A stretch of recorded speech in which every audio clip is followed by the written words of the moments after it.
hearing my webcam now? Yes, sir, we can see your webcam and we can hear you and we can see your screen. So a quick introduction about you.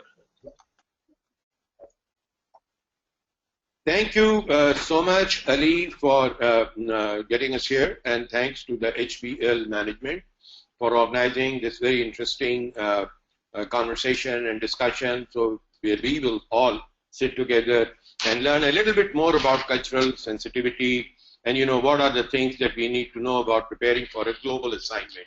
HBL, as you know, is a global bank. It has always been operating in different countries. It has been hiring people, working with local teams of different cultural backgrounds. And now, actually, with the increasing globalization and expansion of the bank, it is important that we address the challenge of cultural sensitivity in a more professional manner. We understand the concept of cultural sensitivity. We understand if there are any potential challenges. So we will then work on it together, inshallah, to take it further. To formally start the program, Bismillahirrahmanirrahim. Thank you all, and I believe I have participants from 15 countries, and we have listed 56 participants. So that's a record. It's excellent, and I'm sure we will together learn. This mode of interaction is it has great advantages, because at one time we are in countries like Lebanon, Turkey, Bahrain, Oman, UAE, Kenya, Mauritius, Seychelles, Maldives, Afghanistan, Sri Lanka, Bangladesh, China, Hong Kong, and Singapore.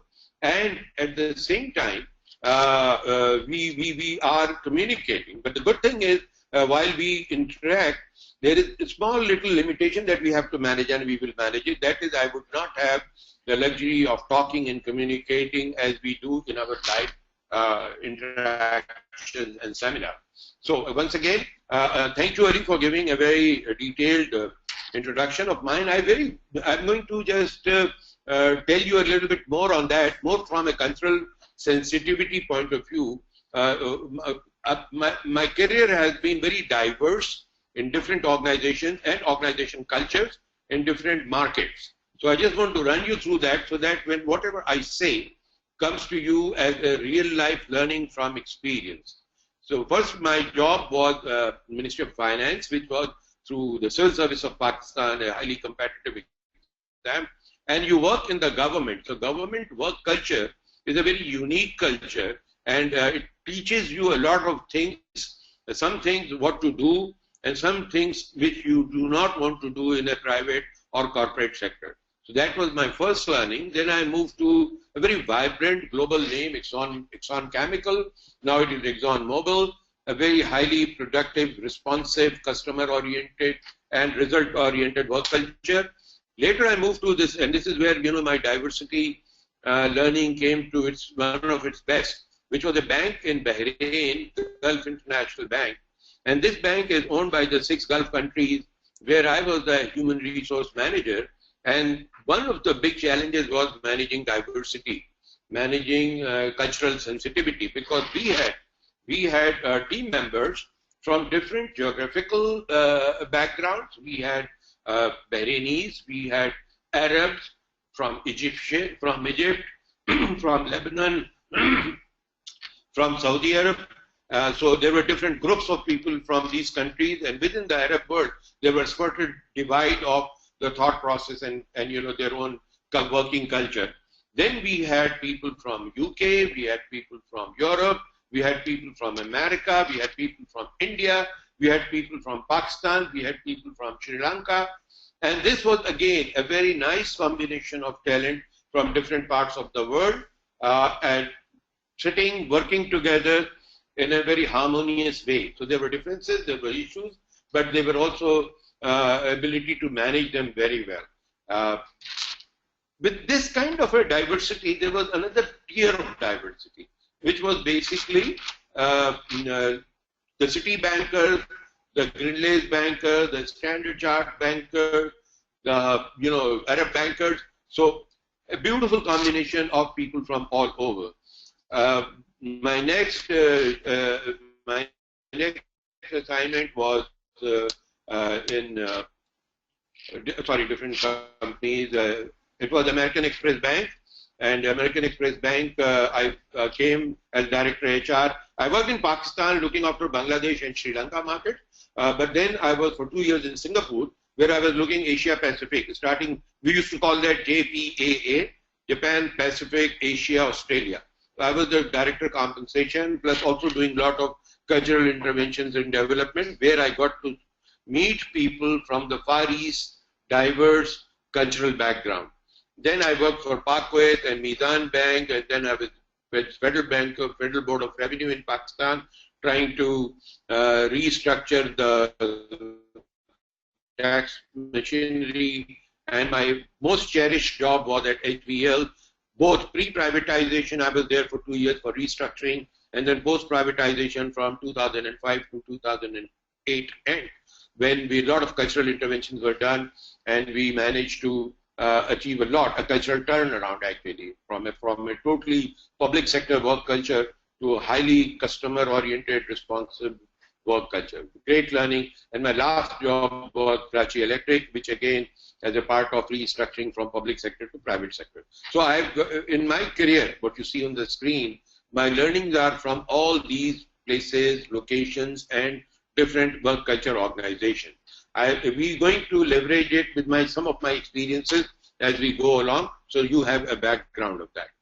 Now, my starting point is, you all must have read it and understood it.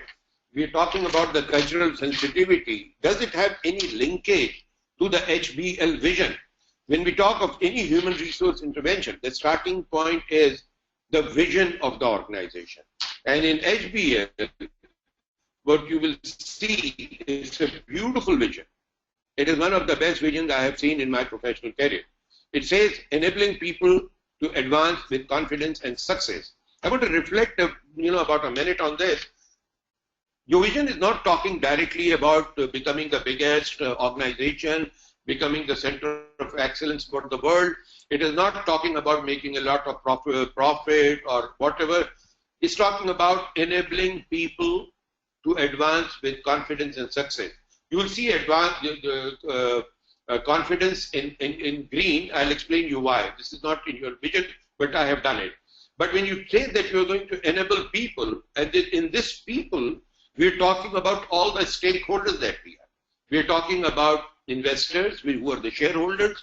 We are talking about customers who deal with us, because of whom the organization exists, who are the source of our revenue, our profitability.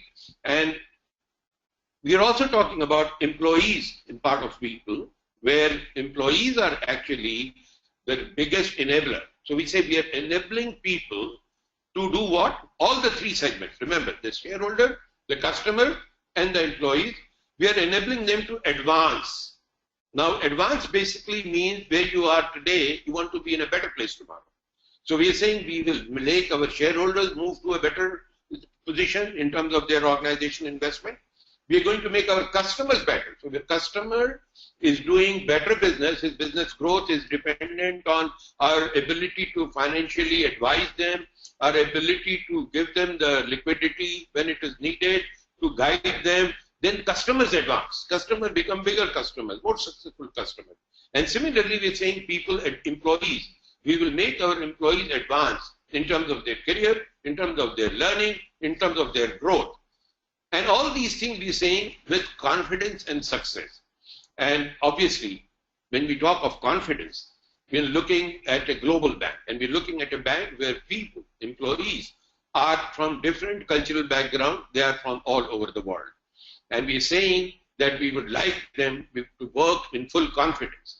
And if there is a cultural sensitivity issue, and if we treat people differently because of their ethnic, because of their local religion, or because of traditions, then we will not have a confident group of employees.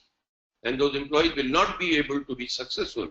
So if you look at your vision now in a broader context, it will make a lot of sense. And you will see that HBL is promising as an organization to enable people to advance with confidence and success.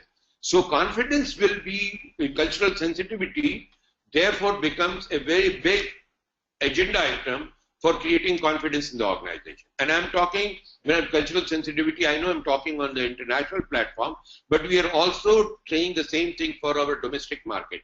For people working in different provinces, for people working in different cities, for people working in urban areas, for people working in rural areas.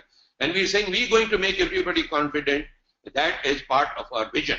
And one of the factors for that confidence will be treating them all culturally as a good HBL team member. So we move ahead to the next important item here, which is basically your mission. And mission is to make customers' process prosper. Now this is a little bit of dilation of your vision. It's saying we're going to make our customers prosper. How do we make customers prosper? By providing them financial support, by providing financial advisory, by bringing our professional learning and excellence to complement them in their business to grow and become more profitable and more prosperous. But again, the two words in green I have highlighted, these are not in your mission. We want our staff to excel and create value for shareholders. What do we actually mean by excel? If you think about it, excellence. If you don't know, and you try and think about it later, I'll just, because it's not very interactive, I can't ask you that question, what is excellence, explain everyone, and you will see maybe 50 different definitions of excellence. But let me try and give a generic understanding of excel here. Excel basically means is not good. Excel is not very good. Excel is not the best. Excel is the best. Excel means that whatever is, you're going to be better than that. So if your market share today is, let's say, 40%, and you say you're going to excel, next year, 40% does not give you that message of excellence.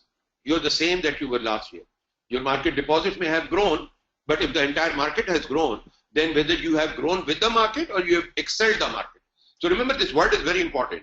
And when we're talking about the staff excellence, we're talking about our employees to excel in everything, in their contribution to the organization, in their contribution to the customers, and also in their contribution to their own self, their own team members. How do I make my team members excel? How do I make myself excel? How do I advance my career? How do I learn? How do I keep on growing? And this is part of HBL mission, ladies and gentlemen. So this is very important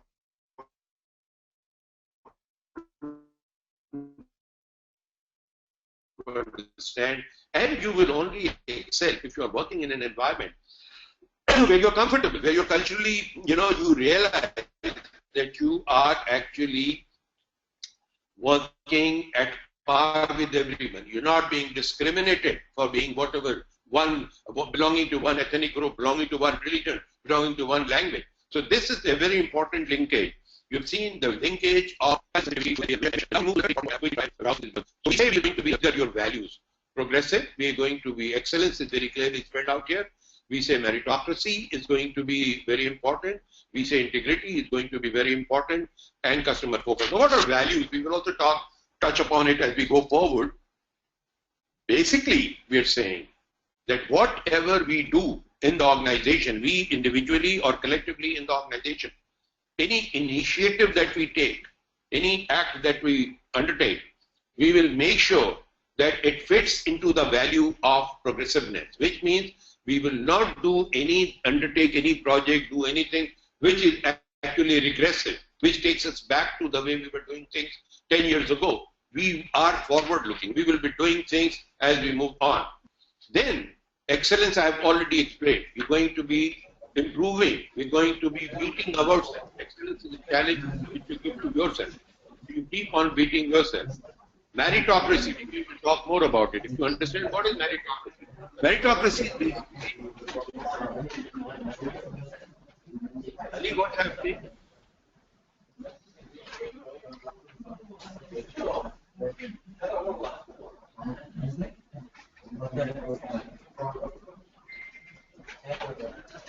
Have you, Ali? Assalamu alaikum, sir. Yes, I am here, sir. Anything is going fine.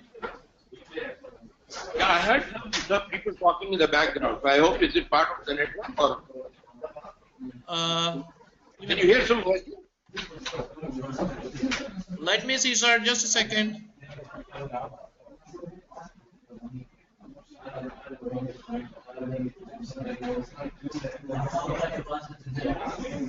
Sir, I'm hearing some voices as well. I'm not sure. Let me check. Somebody has been unmuted. Is everybody muted? Yeah, let me see. By default, everybody is muted. Yes, sir.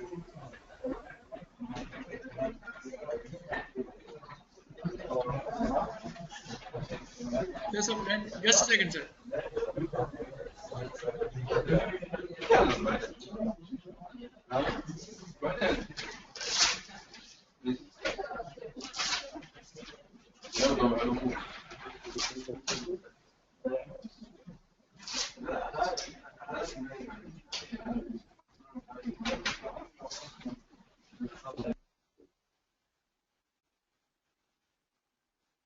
Are we back?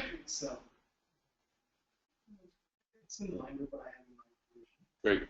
Sir, it's a little better now. I don't know. I mean, I thought maybe there's a background noise from your end. Something is coming from the background, but it's fine now. No, I think that noise is gone, so I can proceed further. Yes, sir. Everybody? Yes, sir. Okay. So we were talking about meritocracy, and meritocracy basically means cracy is the rule. So it's basically the rule of merit. So merit basically means that if somebody is meeting the criteria for being promoted or for being treated, for being appreciated, everybody is applied, recognized, and acknowledged on the similar criteria, irrespective of whichever background they are.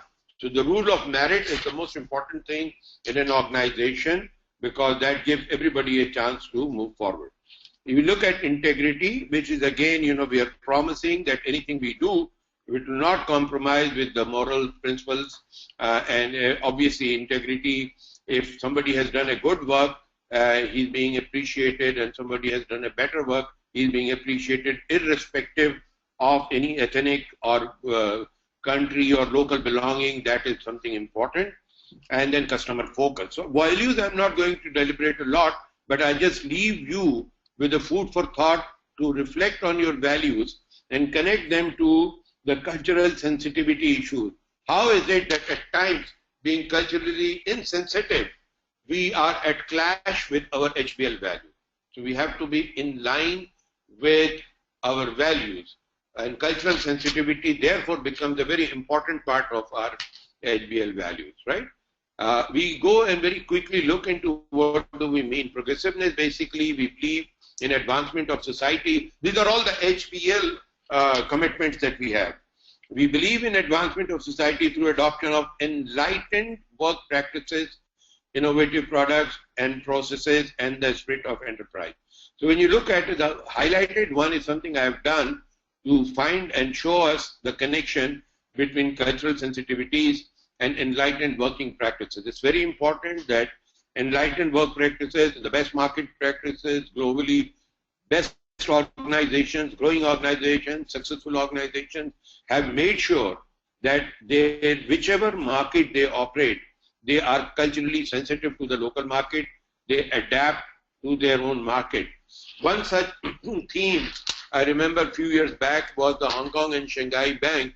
When they went to every market, they called themselves a global local bank. So it's a local bank. They started treating themselves as a local bank.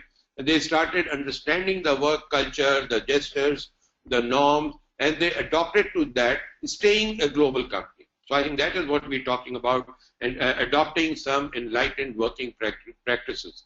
We move on to the customer focus. If you see, we're saying we need to fully understand the needs of our customers, and the customers are in different market, customer requirements are different market, adapting to their products and services to meet their requirements. You are in a market which is very strong in Islamic banking, and people don't believe in the conventional banking. So we do promise that we're going to be customer focused, and we will make those alignments with the market need.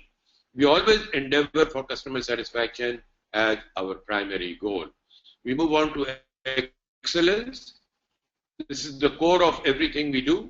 Markets in which we operate are becoming increasingly competitive, providing our customers an abundance of choice, only being the very best in terms of services we offer, our products and premises, we become successful as we continue to grow. Again, you will see the underline is being the very best here, and we cannot be the very best in any market unless we have a totally committed and aligned workforce working with us. So this is a very, very important element, and therefore the cultural sensitivity becomes an inherent part of getting the best from every employee in the bank by treating them at par. We move on to the integrity. Again, if you very quickly read it, we are leading bank in Pakistan, and our success depends upon building trust at every level. Our customers, society in general expect us to possess and steadfastly adhere to high moral principles and professional standards. Again, you will see I've highlighted, I've not underlined it, because I want to focus what are high moral principles, what are the professional standards. And again, if you think a little bit more about it, if we are not treating employees in the same way or understanding their market dynamics, understanding their cultural practices and recognizing it, we are not maintaining the global professional standards. And this is something, therefore, a linkage to that. Last here is meritocracy, and basically we believe in giving opportunities and advantages to our employees on the basis of their ability. And you will see ability I have underlined. We reward achievement and provide enriching career opportunities for all, and again you will see for all underlined. Now, we are saying that there is a criteria for promotion, for giving opportunities and advantages to employees. And that criteria is very clearly laid out. It is their ability. And ability is irrespective of any language, belonging, any market, any religion, any ethnic origin. Ability is the person's ability to create value for the organization, to or contribute to our objectives and goals. And if it is shown better, irrespective of their origin, that is what we are going to say. And therefore we say, enriching career opportunities for all. All means all. No discrimination, no cultural variation has to have any impact on that. Now, what are the issues in global diversity? This is a very important thing that we need to understand. And I want to tell you that different markets have different type of challenges here. So if we move on, what is culture basically? Again, in an interactive way, I would have asked you to come up with a definition and write it. But let's move on. You know, culture basically is, you see people from different backgrounds and all, they work together, and it forms values. So culture, one aspect of culture is values, attitudes, influences that impact our behavior. So a work culture can be different in different organizations within a country, and work culture can be different in different organizations in different countries. I'll elaborate on it a little bit. Culture is transformed over time through local and global influences. So if I want to ask you a question, what is culture? Some people will define it in one way, others will other. And some people find it difficult to actually explain culture in words. So then I ask them, you all have heard of, bureaucratic culture, bureaucratic work culture, or we talk of a very customer responsive work culture. You see that the difference is very clear. Bureaucratic culture, you don't have to give a lot of definition. Basically, you assume that things get done here slowly. They are not the top priority. Customer has very little preference and those things. So culture basically creates attitudes and it is influenced by the organization itself. But bureaucratic culture across the globe is considered to be almost similar. But when we move to the corporate culture where there is profitability, we're talking about transformation over the local and global influences. And it has happened. And in our own example, HBL has gone through a massive cultural transformation. For your interest, I would like to just share, before we started restructuring the bank, and I'm talking 2000, 2001, we tried to take a snapshot of our work culture, and we sent some mystery shoppers to go and take, thank you so much. We sent some mystery choppers to go and capture the video of how things are doing. And this is the real life example where a gentleman was sitting in the branch and he was just almost lying on his chair, and the lady walks in and she says, I want to open an account. And this gentleman was reading a newspaper, so he got disturbed, visibly disturbed, and he said, why do you want to open an account? The lady said, I have some remittance to come. And then he got a little turned off then, and then he said, can't you see the other bank, HBL, across the road? Why don't you go and open an account there? But because she was the mystery shopper, she did not walk out, and she said, no, I want to open an account at HBL. Then she finally got this man to put his newspaper down and asked to go and see the little one sitting there, go and give this lady the forms. Account opening. That boy shouted from there, there's no account, head office has not sent us account for opening forms, we have been chasing them for such. So this was the work culture. But now if you go to HBL branch, and I'm very happy to see that this transformation has taken place in about less than 10 years actually. It's a very good thing. We're very customer responsive. We go to the branch, people come, they welcome you, they ask you how can we help you and all. Now this is a customer behavior that we want to be consistent across all markets. We don't want it to be one experience in one country. So in Lebanon it is a different experience, in Turkey it's a different experience. We go to Seychelles is different, in Afghanistan it is different. It has to be a consistent customer service experience. And that is determined by our work culture, which we want consistent all market. And therefore, cultural diversity is important to recognize, and cultural sensitivity is also important to recognize, and we have to actually understand and address it accordingly. What is diversity? Basically, diversity, we're talking about inclusion of different types of people, different genders. Look at it, we're talking about different types of people of different gender, language, religion, races, and cultures in a group of organization. And this is such a beautiful subject. If you go into it, it's such a beautiful abstract, it portrays beautiful abstract picture. But there are languages variation also. Religions, again, within religion there are sects and subsects, and in every place, So we don't want to be conscious that one person of one religion belonging to one sect is getting a preferential treatment because the boss or the, looks at him with some sympathy because of ethnic belonging. So races we're talking about. In Pakistan we have different races, and in Singapore we've got 3 different origin races. There are Chinese, there are Malay origin people, and there are Indian origin people. Now we have in HBL people from all races and different religions. So it's a group of organizations. So what is diversity? Diversity is basically we want to understand that there are different kinds of people, different language speaking people, different religious beliefs people, also different races who work together, and we look into a multicultural, multi-ethnic organization where everybody operates in total harmony, and we try and minimize instances where people are treated differently. So there is an inclusion of different types of people. That is basically going to be the diversity management. And then you go to the global diversity. Basically, it's awareness that the conceptual understanding based on knowledge of varying global and cultural perspective in different environments. We're talking about we need to be aware that there is a thing called cultural sensitivity, and in the global market there is a global sensitivity, people from different countries and different origins, and we need to manage them in a coherent, consistent organization manner.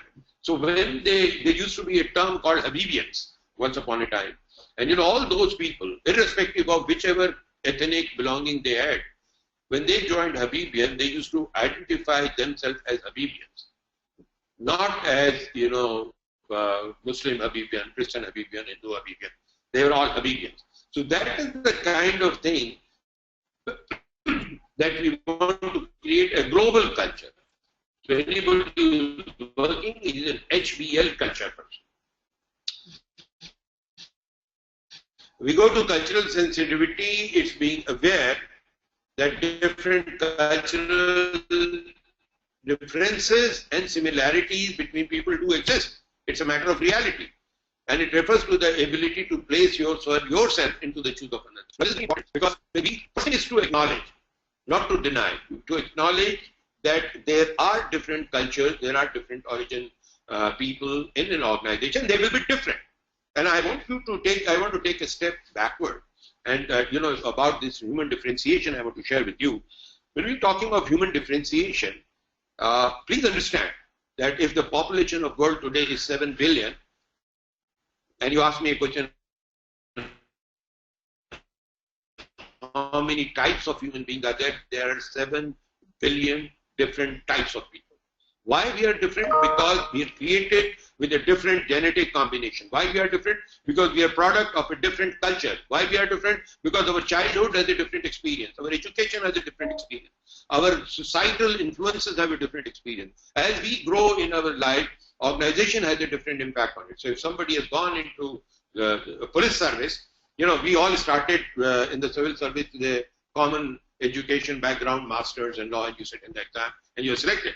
But some people are selected for different groups of services. Some for finance service, some for police service. I'm just focusing on these. And some with let's say audit. You look at these people when they get into the academy for training, they're almost consistent, similar education, similar kind of intellect, similar sorting process.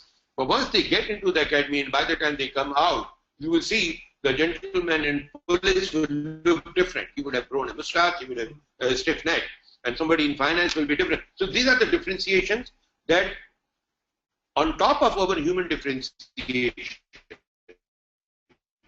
these cultural influences make our personalities. So we are saying that we have to recognize that people are different.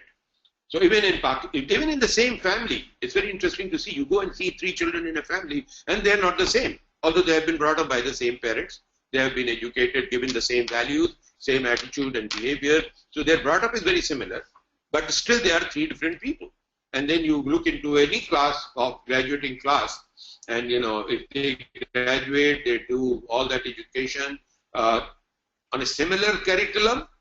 They are taught by same faculty, same things, so they come out with a similar knowledge. Look at them at the graduating class of, let's say, 2011, 5 years on, they are not at the same places. Some have grown faster, some have stayed the middle of the course, and some have stayed back where they were. So these differentiations do come. They are human differentiations, and then there is a cultural differentiation. Some cultures are very aggressive. I'll just give you one more very interesting example. And this is, I read, in the American universities, they teach you also how to write your resume. And they teach you to be very aggressive about your stance. So you write in a way that, you actually go to touch the limit of exaggeration. So I am the highly, team-oriented person. I've got so much of creativity, and I'm so intelligent, and all those things, not maybe articulated way. So that's an American graduate CV. You go to Europe or Germany, then modesty is a very strong value. So they discourage you to exaggerate or brag about yourself. They want you to be very, very modest. Now that's a cultural difference, And the product, the 2 masters from 2 different universities, one from American university, one from a European university, you'll have 2 different kinds of resumes. And if you go just on the basis of resumes, you will hire an American graduate and you may not look into the European graduate. But unless you understand these cultural differences, being a global organization, there will be a possibility of missing out some of these things. So we need to understand and acknowledge that cultural differences are realities. We need to understand it as an organization.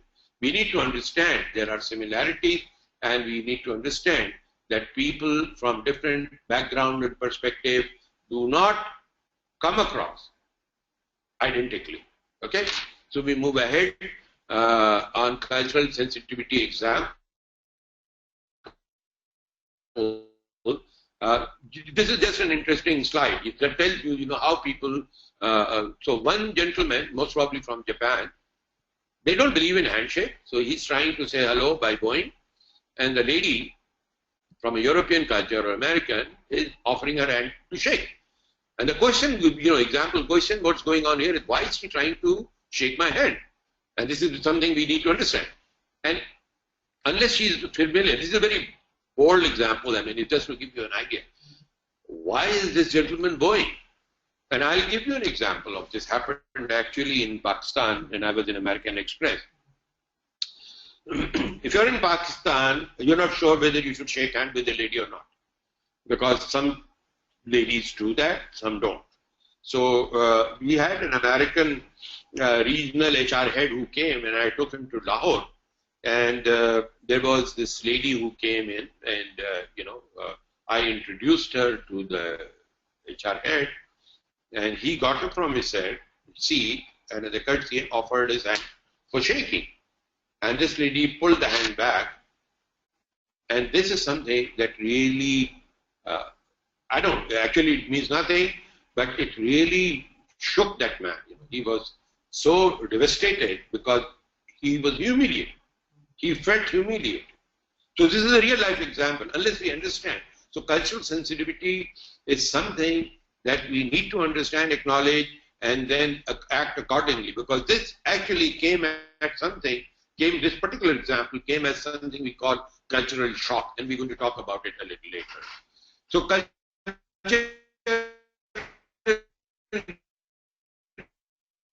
perception basically are the ideas, customs, behaviors of a particular people or society. The way in which something is regarded, understood, or interpreted, and we do not see things how they are, we see things how we are. Now, by the way, I'm going to leave this presentation to your LND, and I would request them that any one of you who wants it, get a copy of this presentation. And I would love it if you go and you share it with your teams. You run this program yourself and spread this concept further down. That would be a great way to do that. So these things, these patients are actually now property. Now we're talking about what are the issues in cross-cultural teams. Some of the issues that I could think of was, if I am in the Middle East and there are some of the colleagues are from, let's say, European origin, some are from Pakistani origin, some are from Indian origin, and some are from, let's say for argument's sake, Chinese origin. Now, we interact in our own subgroups very comfortably, we trust, but then at times there are issues which we do not feel very comfortable sharing with other groups. So there is a lack of trust here. We don't know why there is lack of trust.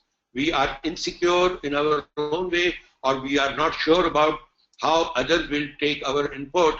So there is this element of inadequacy of trust. Just note it down because this is something we need to understand and address consciously. Then there are misperceptions. These are, remember, this is a word coming from perception. There is a big debate about what is perception and what is reality. Perception is about us, how I feel about myself, how I look into mirror myself, how do I look myself in the mirror is different from how people look at it. It's different from, how people perceive me. And it was back in 1995-96 in American Express, we launched a 360-degree evaluation. And I'm just trying to tell you the perception issue here. When the feedback was taken on leadership values and parameters from myself, then from my subordinate, then from my colleague, and then from my bosses, and they were external consultants, they came and consolidated and shared a book on each one of us. And what the most shocking thing is, I mean, obviously you try to be very objective. I tried to see, okay, there has to be some good things, there has to be some bad things in me. And I tried to honestly write them down. What was surprising was that many of the things that I thought I am weak at, people thought I'm good at. Conversely, many of the things I thought I'm damn good, people thought that, oh my God, this man is not good. So this is a real, so the key learning here is that we have to understand the perception gaps. And between when you're dealing with cultural sensitivity issue, there are perceptions, preconceived notions in our mind that people will be looking at it differently, that other person would look at it differently. And it may be just a perception, it may not be the reality. There are biases again, and there are inaccurate communication. These are some of the issues which are present in most organizations. And by the way, when I'm talking, I'm not only talking about HBL, I'm talking about with the backing of my knowledge of different organizations and different cultures that you have seen. I'm talking about what is it that global markets, the Middle East market is a different market, Far East market is a different market, America is a different market. And the people mindset are different in different places. I've always had this complaint with the American, our head office HR in America, that they only think America. They don't think Far East. They don't think the implication. So they come back and they issue a standard HR policy to be documented and announced. I'm talking 1994, that the bank will not make any discrimination to people who marry in the same sex.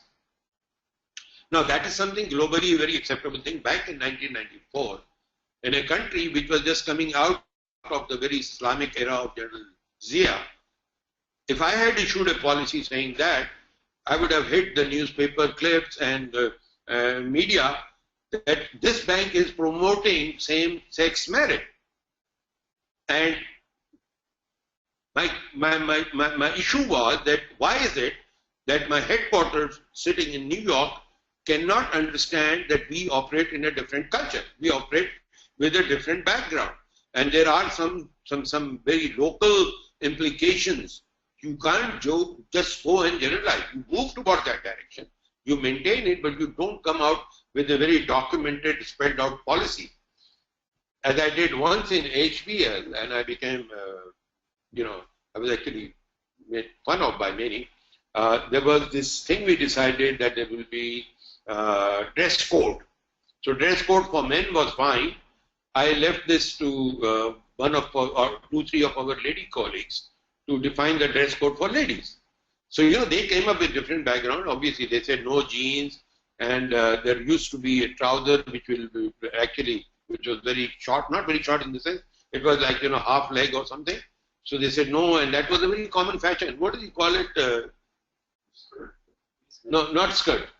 The trouser that comes up to here.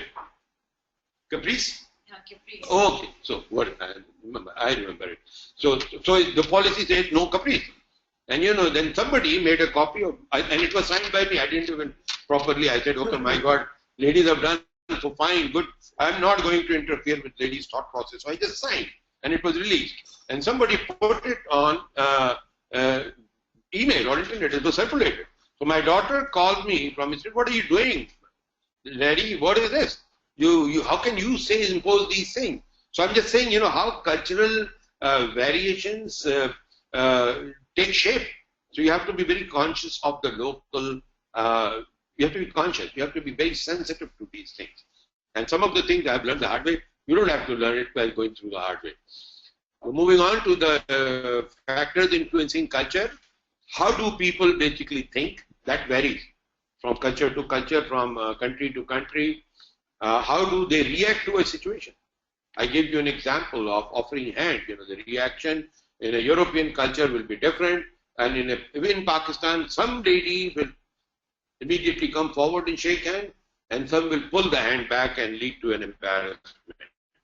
Present their views and philosophy. How do people present their views, their philosophy is again a product of their thought process, perceive their self versus others, and of course relate with others. So these are the factors that influence our culture. And the challenge is, when we're managing cultural sensitivity, to try and make everybody think alike to the corporate philosophy. Everybody be conscious to react in a manner which is consistent across all markets, across all local geographical locations and in all positions. Then, so all these things are how we make people present their views in a consistent manner, which is acceptable, which is the HBL culture, which is the HBL manner, how we perceive their self versus others, and how we tell them to relate with others in a consistent manner. We're trying to give some broad guidelines that we are culturally sensitive, we were not indifferent, and this is how we would like to behave. And this is going to be basically the leadership initiative to manage it. We move to some cultural sensitivity example. For instance, in the Middle East, you do not shake hands. I talked about you with the opposite gender. It's considered offensive.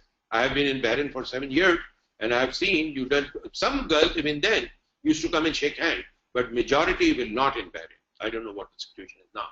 And then, women generally wear traditional clothing. Then in the West, if you go, it's considered professional decorum to shake hands with their people. So, if you don't shake hands, maybe the person will be a little concerned or whatever. Women generally wear business attire. It's quite acceptable. But an important thing here is you see over the period a diffusion of the global culture taking place. So a lot of things that happened in West then are happening in different countries now. The countries we're talking about, China, the Hong Kong and Singapore, there is no local dress code as such. There's a global corporate dress.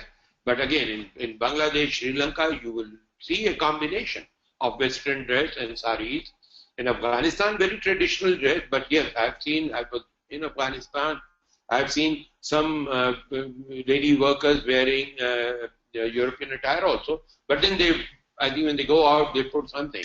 Similarly, in all these markets, there is variation, but it is a transition. And I talked about this transition taking place by way of influence, cultural influence. And the last 20, 30 years, the world has a massive cultural influence because of the movies, because of the theaters, because of the connectivity. So everything that happens in the West today is here. We have become very globally conscious of what we use, what we eat. The food habits have changed. So this is a diffusing situation. But it will still be and will always be a culturally sensitive challenge for organizations to manage. Now I want to give you a little exercise, and I will take a feedback. I'll give you 10 minutes for this. I want everyone to please think of 1 or 2 real-life examples and challenges that you have observed at HBL Global in the context of cultural sensitivity. You have now understood the whole thing, the linkage to our vision, our values, and how are we challenged.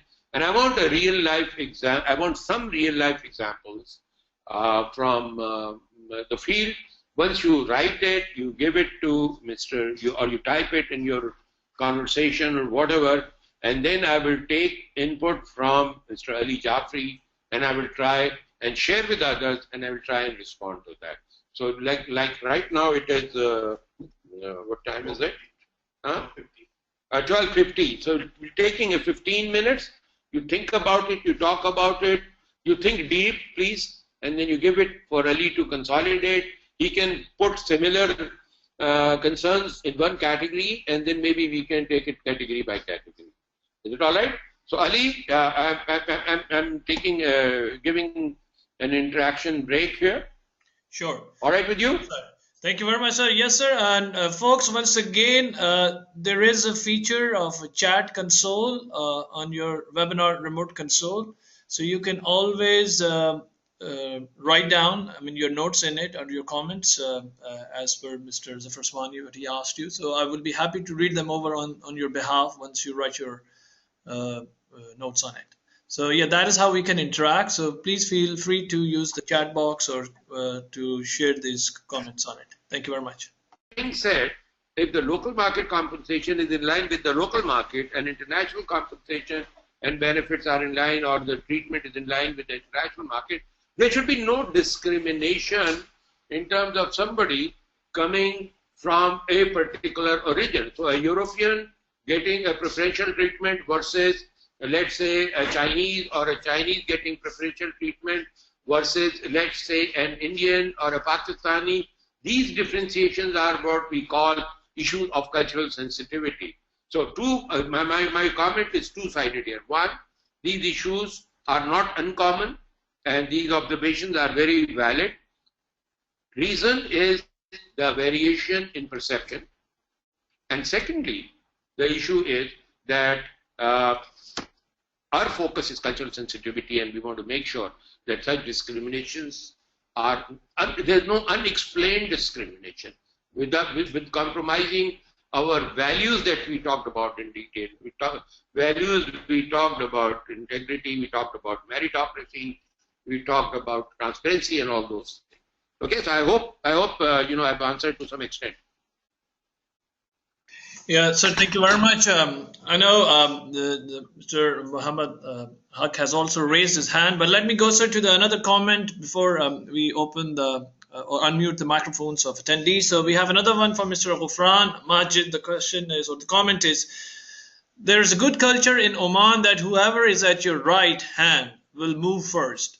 Like if you're coming out from a lift or moving in, the person on your right hand has the right to move in out of the lift elevator. I think it's the Yameen concept. If you're on the right side, you move first. So, or the person on the left has to be courteous to allow the person on the right to move first. Thank you, Mr. Ghufran Majid, for sharing this. This is actually a very good practice. And I think when we talk of the local traditions and local, we call practices, this is one of the good practices that we should learn, and we should try and adopt it in different markets. It is irrespective of the culture. So, it's not that if you are standing in a lift and there is an Arab gentleman and there is an Indian gentleman and there is a Pakistani gentleman. So normally, this is a very good example, because in some places we will give way to the seniors in terms of what. So if there are people in the lift and we see a senior gentleman there, normally in some countries they will allow the senior to go first. In many other countries they will allow ladies to go out first, we as a mark of respect. And this is again, Omani culture and Omani tradition is an excellent tradition. I think it makes sense. And I think, these are one of those things you can compare globally and say, okay, now this makes sense. So in HBL, we can say that, okay, we will adopt a norm when entering and getting out of the lift, and that will be irrespective of who belongs to what level or what culture. Good example, Ghufran. Okay, we have another one from Khorsa Gul. I believe this is perhaps from Afghanistan. So Khorsa Gul, Umeedwarum halishma khub khabud. The comment is, normally in Pakistan and all over the world, mothers' names are asked for certain verification. But here in Afghanistan, it is considered very bad act if you ask someone their mother's name or wife's name. So most of the people try to avoid it. What's the name of the gentleman who asked this question? Khorsa Gul. Yeah, okay. Khusro Gul, right, okay, fine. Country HR manager. I'm glad he's an HR manager and asking this, sharing this experience. Thank you so much, Mr. Gul, for sharing this. This is something very common in HBL when I open or any card that I want to go and ask for some information on this 114 or whatever their number is, call center. They want to make sure that I'm the right person. And they sometimes it's funny because the three predictable questions they ask, one can always be ready for that. So first question will be maybe your mother's name. So if somebody knows my mother's name, a lot of my colleagues and friends might know that. And then they ask the date of birth, which is in the national identity card, and everybody knows the date of birth. So those are really, they're supposed to be security questions, right? But this is offensive in Afghanistan, I can understand.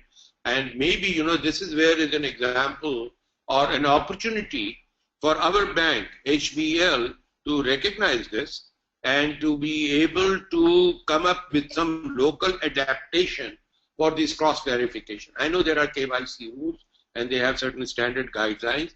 But definitely, Mr. Khusrogul, I think do suggest to the management, if dealing with employees or even the customers, they can recommend to modify this question to something which is more acceptable in the local culture, but a good example of local cultural diversity. Thank you for sharing that. Thank you very much, Mr. Gul. And we have another one from Ma'in Al-Zajali.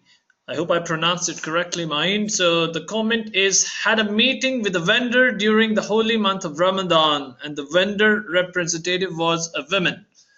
When I met her, she pulled out her hand to shake, and then I was a little confused of whether to avoid shaking hands since it is Ramadan or go ahead with it. Anyways, I shaked her hand as I did not want the meeting to start at a wrong note.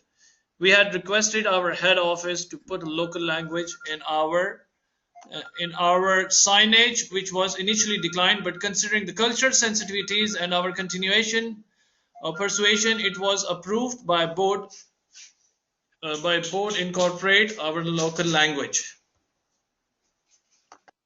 Which country is mine from? Mine did not mention perhaps, but mine, could you please just put which country you belong to?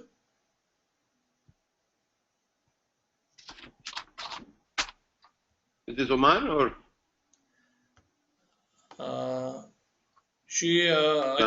Mine didn't mention it. Yeah. Mine, you can always let me go straight in the end. Mine, Oman. Yes, mine is from Oman. Okay, great. I guess so. Mine, this is, we do acknowledge and accept that this is a cultural diversity. And, while we are dealing with customers, we have to be aware, and we also have to be aware when we are dealing with internally. Internally, it's more manageable because people do understand whom to shake hand with and whom to not, especially during Ramadan. I mean, if one can argue that if it is not an acceptable practice in Ramadan, it is not an acceptable practice even after Ramadan.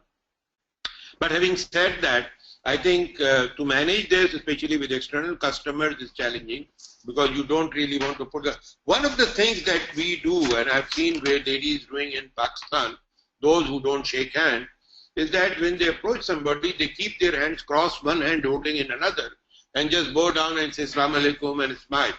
So they don't really open their hands. So if you're visibly holding one hand with another, normally people don't offer their hands and force themselves. But if they do, you simply bow down and say thank you, smile, and just make them comfortable so that they are not embarrassed. But other than that, it can be managed with a body language in a very subtle way. But that's again, I think the diversity that people have to understand. And we as Habib Bank brand carriers have to be very conscious about. Thank you for highlighting it. Okay. Thank you, sir. And my apologies, I think I missed two questions in one box. But we had another one from Mr. Shafat Hussain, who had actually asked that we had requested our head office to put local language in our signage, which was initially declined. But considering the cultural sensitivity and our continuation persuasion, it was approved by board to incorporate our local language in Bangla. And it has not been done in local language? It has been incorporated. It was approved eventually by the board. Excellent. Excellent. So the name of the gentleman again, please? Shafayat Hussain. Oh, okay. Yes, Mr. Shafayat Hussain, the manager IT. Thank you, Shafayat, for understanding this issue. And I think you did a great job by highlighting and getting things done. We do understand as an organization that when we operate in different countries, their local languages are different. And it's important to communicate. It's very important, because communication is the core of all these cultural integration. So if I say something, if it is not understood in the same way, or if I don't understand the language, I cannot get a complete sense of the thing. It cannot be expected to be understood, and the behavior will not change. So I strongly believe that this was an excellent initiative where the communication barrier has been actually broken and people can read in their language. And it's not that whether they can't read English, they can read English, but the understanding and comprehension of a concept, of an approach is far better if you read in your local language. The connotation is different, words have different meaning, and I think by adopting your recommendation, HBL has demonstrated that they are pretty adaptable and flexible to the cultural sensitivities. I would have been very disappointed if somebody would have said, as a banker, I want everybody to understand English enough to read and understand the policy. So I compliment the management of the bank, and I compliment you first for raising this. And I'm sure you're setting up also good practice for other markets. So in other markets, maybe in Oman, if we don't have it in Arabic, I don't think that it's a huge investment to translate some of these things in different languages. And in Afghanistan, I don't know how much of it we have, but there is work for a bank in Afghanistan on a project. They do have their HR policies translated in Dari. So I'm sure it's doable. So thank you for, again, Ustan, for sharing this. Well, thank you very much, Mr. Shafaz. And let me go to another one. We have Ms. Seema Vijay. And the comment is, I have been working in Bahrain for 14 years. Here I have come across the exact opposite of the example mentioned by Mr. Zafar Osmani. As a normal behavior, I always offer my hand for a shake hand with people whom I am newly introduced to. But initially in my career here, I noticed that Arab men did not reciprocate to women.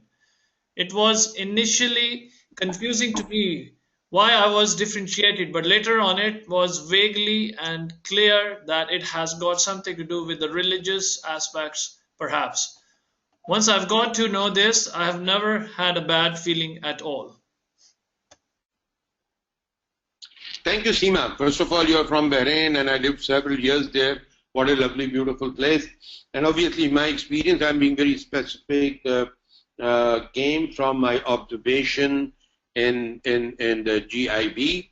There are, and it's very consistent again. In Pakistan also, there are ladies who wear hijabs. There are ladies who are moderately dressed. There are ladies who are very comfortable with Western style of dress also. So this is the transiting culture. And what your observation is, I'm glad you did not come across maybe the earlier stage of the cultural, corporate culture prevailing in Bahrain. I met people in different banks, not only in GIB. I met people, we had a small fraternity of bankers in State Bank and Grindlays and Bank of Bahrain and National Bank of Bahrain and all.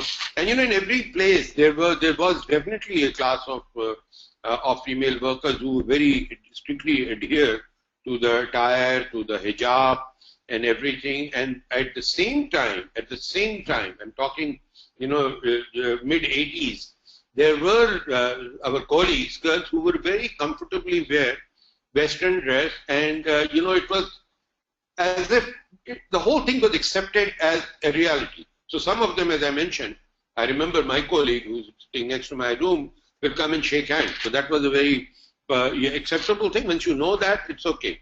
But there are moments when you're not sure, and that is where I'm saying it's better to be observing the body language. And again, I totally agree. If somebody does not shake, even being a male, for own beliefs and convictions, then there is actually nothing to feel bad about. It's just a state of mind. So if you understand that this is a cultural diversity, or it's a personal belief that is holding the person shaking hand, there is nothing to feel bad about. So, but the important thing here is that there are examples, and importance of your example is it is not necessarily that ladies withdraw their hand. There is also times men do not shake hands because, and the most important thing coming out of it is that we have to really realize that there are differences. People are different, and people behave differently, even in the first in different countries and culture, even in the same country.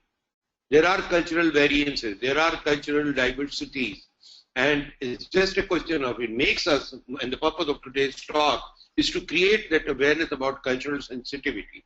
So yes, we have to be very, very sensitive, and we have to be observant, and we have to come up with expectations so that, nobody is ever disappointed.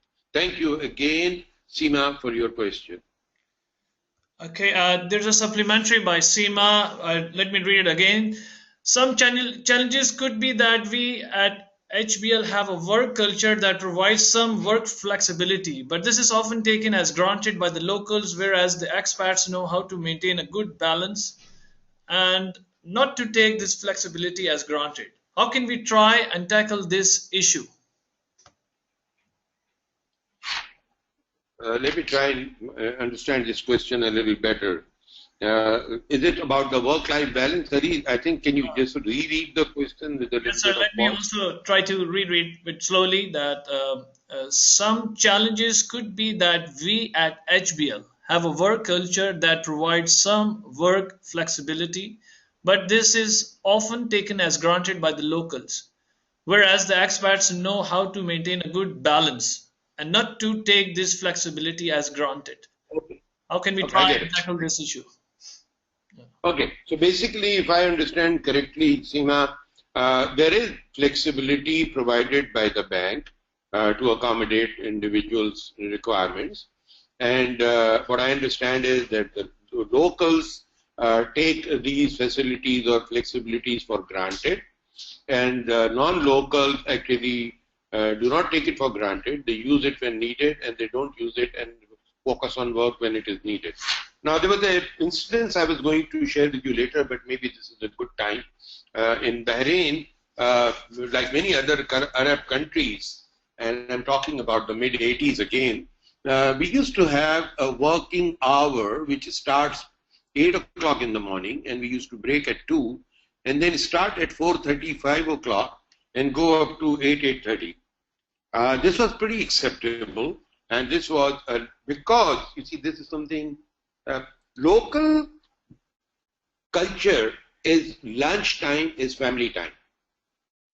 And you will find a commonality in most Arab countries. Lunch is a proper family time where people go, the children come back from school, they sit, they have their lunch, they rest, and they come back at 4:30 or something and work until 8. Now, the global culture of banking was that we come and we complete the day at a stretch, take a short lunch break or, complete the day and then go home and break and cut off. So we in GIB were the first to make this transition from the two working breaks, in the sense of one in the morning and one in the evening, to go through a consistent. We tried to start at 8, take a 2-hour lunch break between, I think, 1 and 3, and then 3 to 5, to accommodate both the locals, give them enough time to go and have some time with their family, and then also to then come back and work in the evening. And we've said we'll finish by 5:30, 6 o'clock.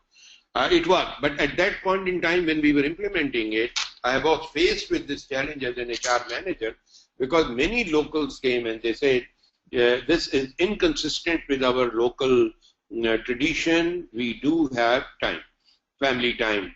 And as I said, these are two different things, but actually the best way to move ahead is to understand that these differentiations do occur and try and find solutions. While most of the workers, expatriates and others, were not willing to come and sit beyond 5 o'clock and sit until 8 o'clock, that was their socializing time. That was the time they will go to the clubs and play tennis or something. And while the locals were not ready to give up their long family time lunch break, there was a compromise. So you are becoming culturally sensitive. You try and take a little bit of time from here and there, and we adopted it then, and I believe it is still working. They finish at 6 with a 2-hour lunch break. So that was the solution. But if you feel that locals are taking it for granted, I will accept it, and I will say that this is the way locals expect a facility or something. try and intelligently manage when there are work pressures. Suggest them to be more sensitive to the deliverable or goal that you have to achieve in the day. But if there are days when it can be managed with a little bit of more relaxed allowance for them, do accommodate. But the thing is, we are moving towards integrated work culture, and it does take some time to translate into that. Thank you. Well, thank you very much. And let's move to, we have another one, Mr. Muhammad Yusuf from HBL Maldives, a country operations manager. The comment is that similarly, I have also encountered that in Maldives, customers are a bit reluctant to provide their parents' name in the account opening form. Please do note that in their national ID cards, also these details are not provided. Fantastic. Now, this is interesting, very interesting question, because there are two things. You see, there are some things which are within the company or the bank flexibility and policy, and there are certain things that are regulatory. And regulatory, when we talk of regulatory mandates and regulatory implications, we are not only talking a country or a bank initiative. These are global KYC and compliance regulations which are flowing internationally, and all the financial banks working under global financial systems are expected to follow it. You can't just say that because in this country we don't allow parents' name, so I cannot give you my parents' name. I think this is where there is a need to educate the customers. This is where there is a need to educate the employees that this is a global regulation. I mean, KYC, I know it's nightmare for any banker, for any branch manager. Opening an account is a terrible thing, and I'm one of the victims of that. But the reality is that we have to understand and accept we are living in a totally different regulatory environment where things are guided by forces beyond our control, and so therefore we have to learn to live with it, and we have to then interact a little bit more politely, professionally, educate people that it is not going anywhere. It's just part of your record, and it will be staying here. So I think we have to create that comfort. First, try and talk and find out what are the main reasons for their reservation. I mean, one is the tradition, I understand. But beyond that tradition, what is their apprehension? What is their fear? Okay, thank you very much, Mr. Muhammad Yusuf. Out, we can resolve and give them the confidence and the comfort that nothing is going to happen to them with this information.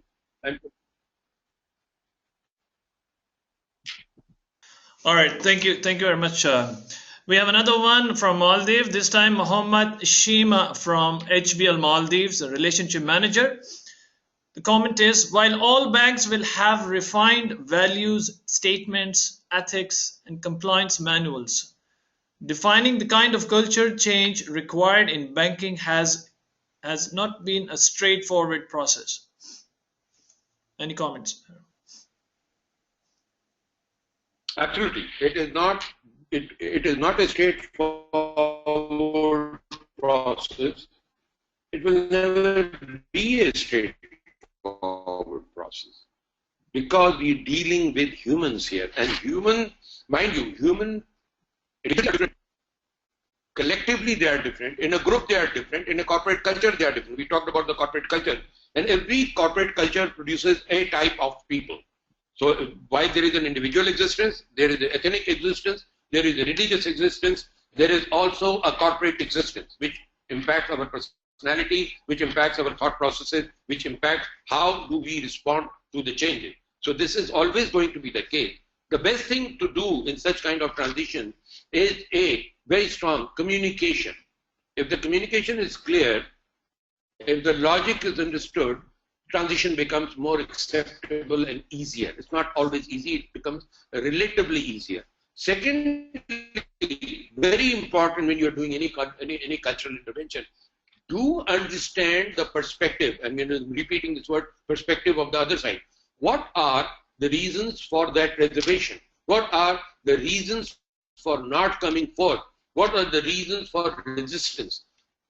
in any change initiative, if you can understand the reasons, you will find down there somewhere there will be some insecurity, there will be some concern about self, there will be some concern about the community, there will be some concern about the group. And if we can identify the concerns and then align our chain, providing some comfort zone, providing some assurances that those concerns will not be any unfairly applied or something, you will not be impacted by those concerns because most of it is perception. Then you make the transition process easier. So yes, it is a challenge. It is something that we need to think about it, and we have to do it in a very articulate manner. But the key is to understand the concerns from the resisting segment, and then you address it accordingly. Okay, thank you very much, Mohammed Shami. There's another I one. hope Shima got my answer. Well, Brother Muhammad, if you are satisfied, please do let us know in the chat box or comment box. But let me go straight to another one we have from Hanan Hamza.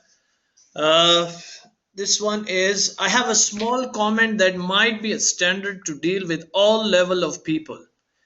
Deal with a smaller than you as son, the same age as brother, and the elder as father or mother, then things will get more than smooth.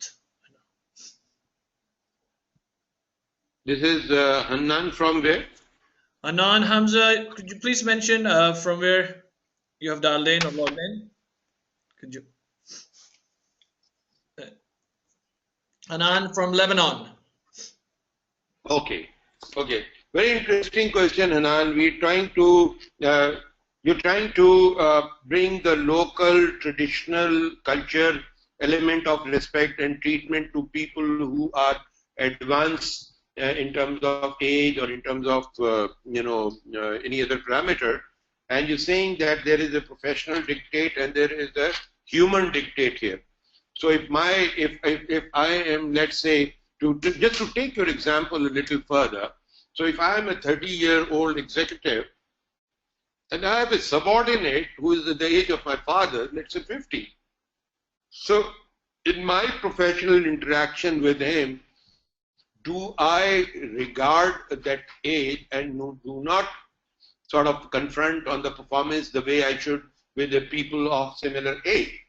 I'm not so sure if I understood your question, but if this is the thing, then let's understand one thing. First thing, we have to be respectable to everyone, irrespective of the age, irrespective of the level in the organization, and irrespective of any ethnic or religious belonging. So one is a consistent pattern of respect in the organization. Respect has to be anything that we do or act with people, we have to understand the elements of respect and self-esteem of every individual. Be that younger, even younger to you. If your senior is junior, respect element has to be the prime consideration. That's number one. Secondly, the most important thing is the job that we are doing. We are here, everybody's here to create a value to the organization, and the job delivers something. And we cannot compromise anybody's contribution because of the age or because of father's age or something. We have to be respectful, but we also have to expect the delivery of what the job demands, because otherwise we'll be unfair to the organization, because we're saying that, okay, you are being paid the salary of a manager, but because you are of my father's age, so if the expectation is 100%, I will settle for 70%, I will not tell you anything. Now that's a misconceived respect. We respect, we try and helpful, we try and find out the reasons, and if eventually we find that the person has got overcapacity loaded, then we look at the job differently. Or the person needs a realignment to take a lighter responsibility, then that's what you can do. But you cannot, the prime reason of our existence in the branches, in the countries, is HBL. And HBL has promised that it is going to contribute best to all the stakeholders, including our customers. So we are not going to compromise on customer service. We are not going to compromise on not ensuring to profitability or to quality of service or quality of expense management, and we are not going to compromise on people treating people not with respect or employees development and growth. So every job has associated all these elements, and we expect from a job, and we expect that to be delivered. And if there is a delivery gap, that has to be managed, but element of respect has to be maintained at all times. Well, thank you very much. So we don't have any more comments, sir, but there are hands which were raised earlier. I mean, how do you want to proceed, sir? Should we allow them to talk to you also? I can unmute them, or? Yeah, absolutely. So let's. Yeah, absolutely. Allow them. There were a couple of hands raised, but they have taken them off. But still, let me go. There's one from Mr. Muhammad Saiful Haq. Brother Muhammad Saiful Haq, if you can hear me, could you please introduce yourself and ask the question as your hand has been raised? Yes, sir. This is Muhammad Saiful Haq, Branch Manager, HBL, Motichil Branch, Dhaka, Bangladesh. My question already... How are you? Sir, I'm fine. How are you, sir? I'm fine. Thank you so much. Sir, I'm expressing my gratitude to HBL first to arrange this very demanding and timely pragmatic program. Basically, HBL is growing. That's why the challenges are coming, and most are based on the diversified culture. So this is a very great initiative to minimize these diversities and bring the people in a common platform, and to make them understand what they have to do. So this is, sir, can you hear me, sir? Hello? Hello? Hello? Yes, we can hear you. We can hear you. Yes, yes, sir. Yes, sir. So, thanks, HBL, once again. So, sir, I already you have Absolutely, answered. Absolutely, loud and clear. Thank you. Yes, sir. You have already answered one of my questions, and another one, basically, my question was, HBL is growing, new challenges are coming, and growth as well as restructuring is going on. Everything is going on. But maybe my observation, already you mentioned, is my perception maybe differ from yourself and who are observing.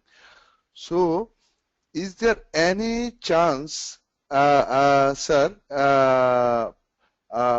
it's a supplementary question of that newcomer and existing one, maybe loyal one. So it is commonly observed whether a restructuring is going on and new people are hiring.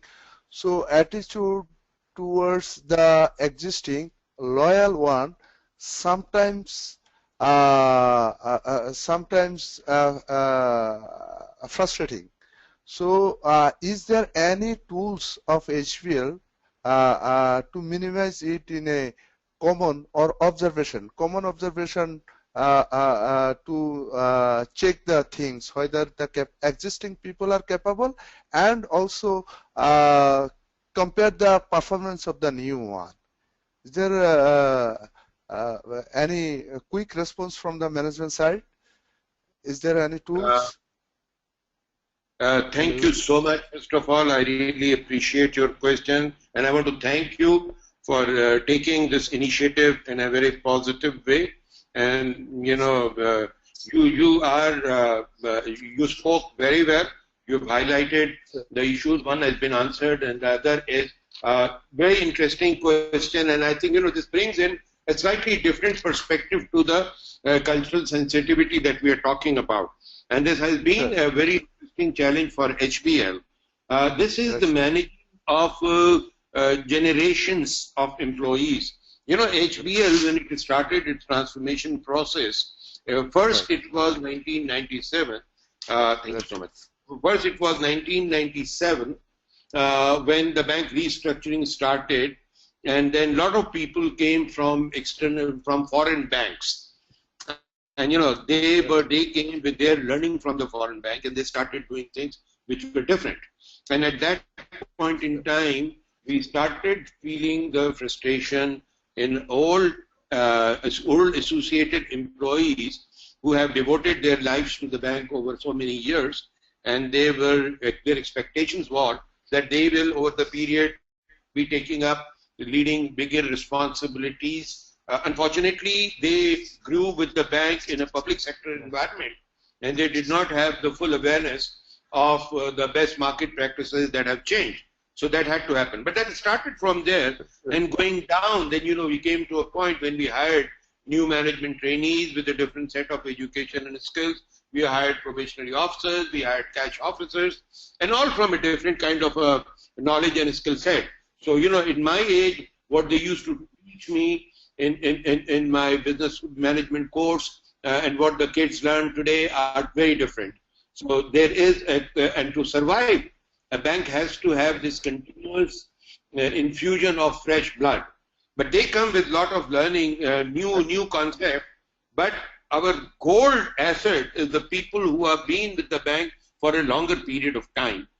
They are totally familiar with the history of the bank. They are familiar with, they have the wisdom of understanding the customers. They have the wisdom of understanding the bank.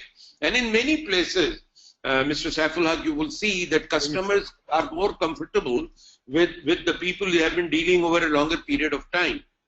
So this is a beautiful challenge for the bank, the management, and people like yourself.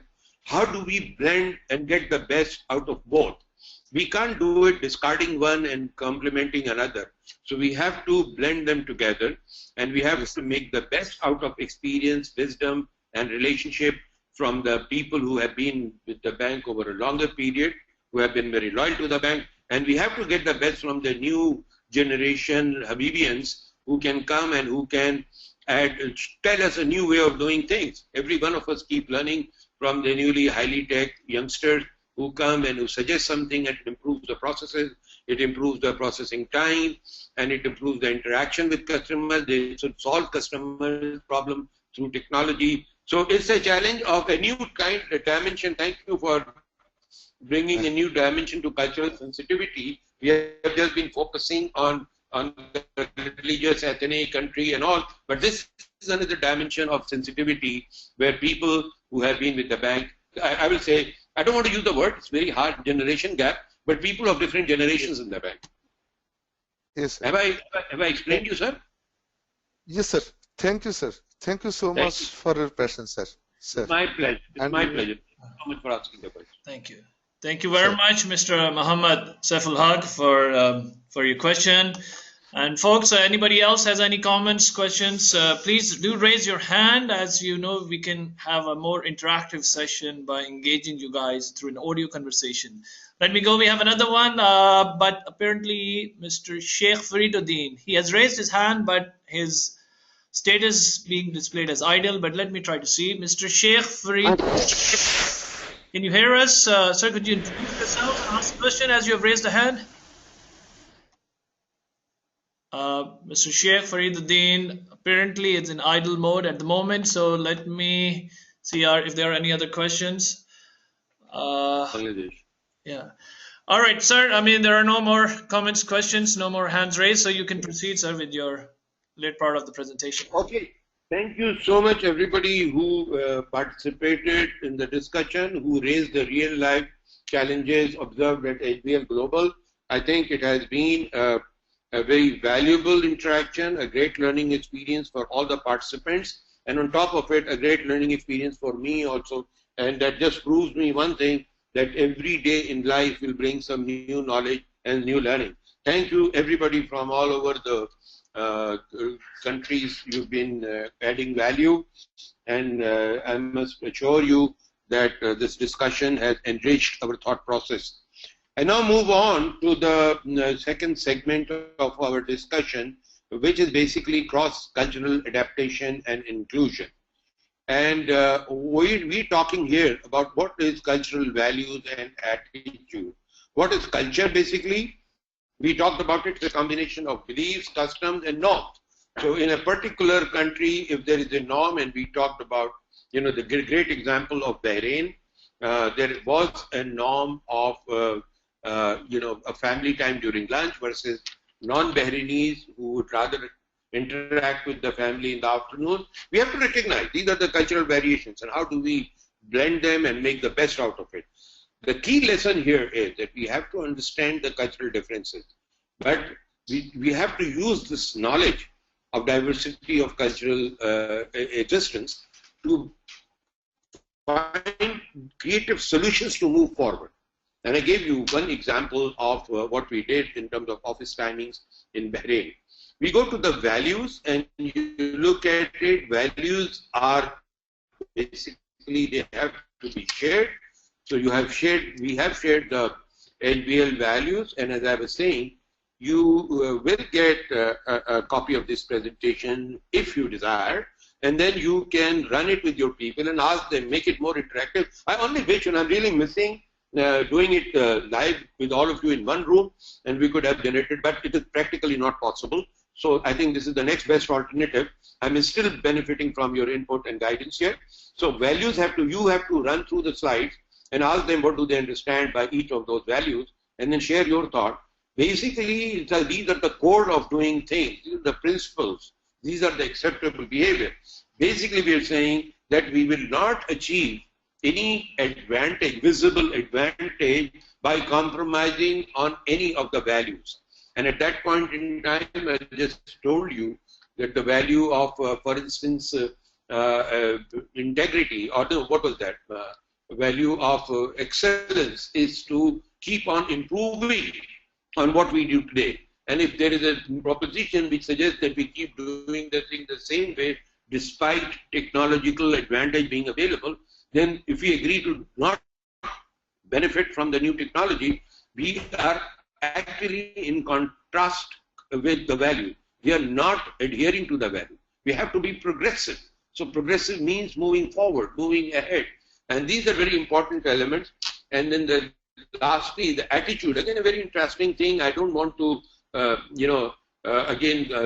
go through the discussion. What is attitude? If you ask people, what do they mean by attitude? You'll be surprised how many people will be able to answer you straight away. So just think about it. I'm not asking for a response, by the way, but I just give you 30 seconds to write down on the sheet of paper in front of you, what is an attitude?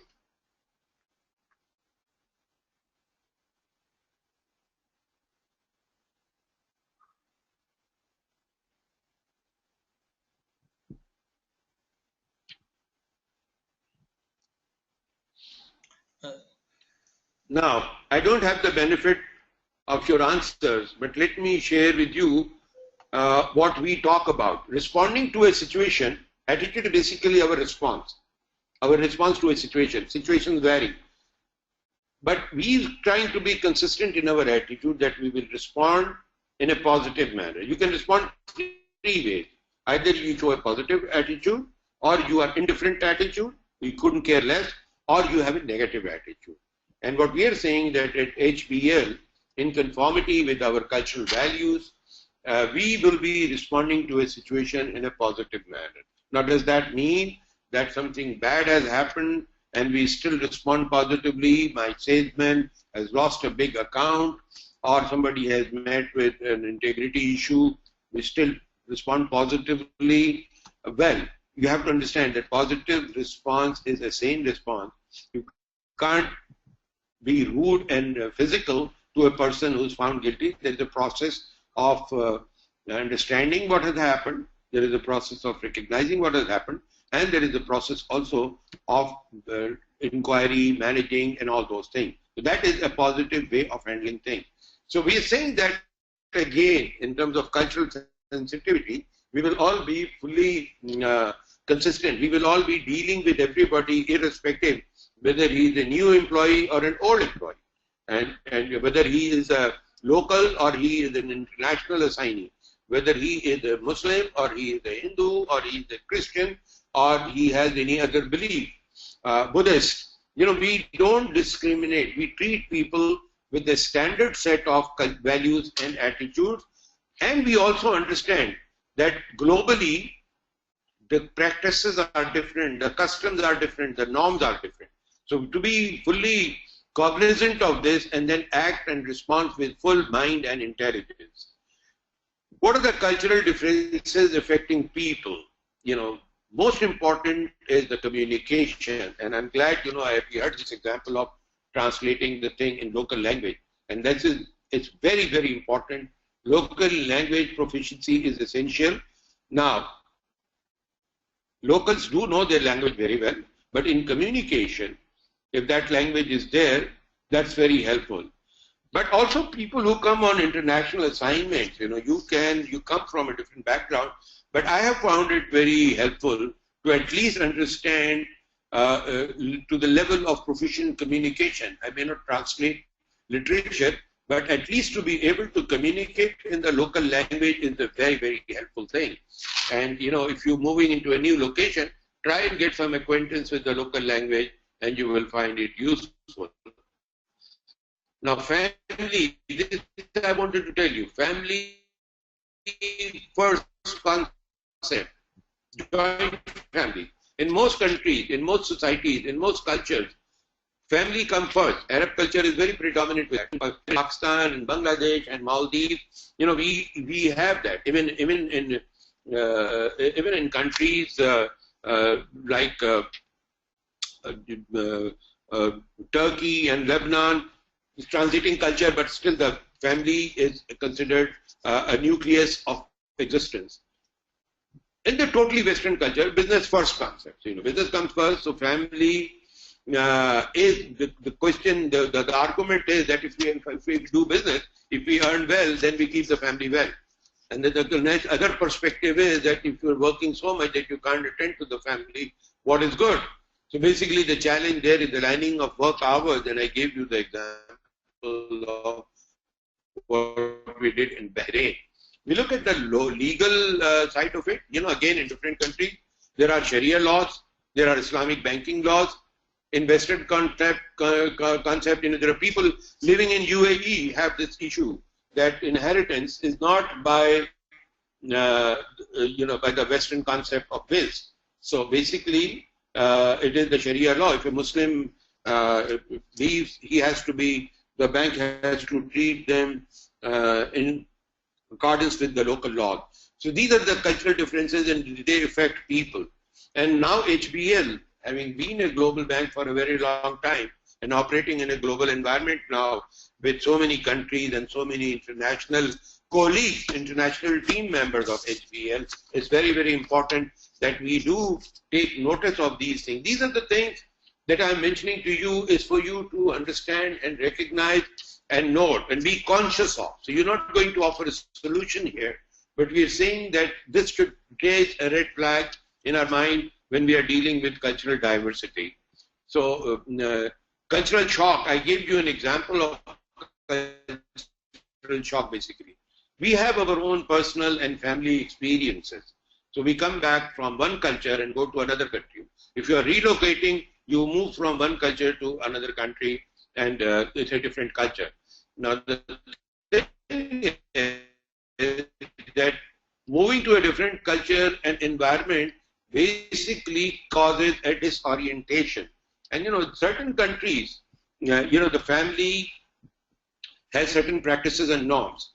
And I give you an example again. I think it's right to say that in Muslim countries normally you don't believe in family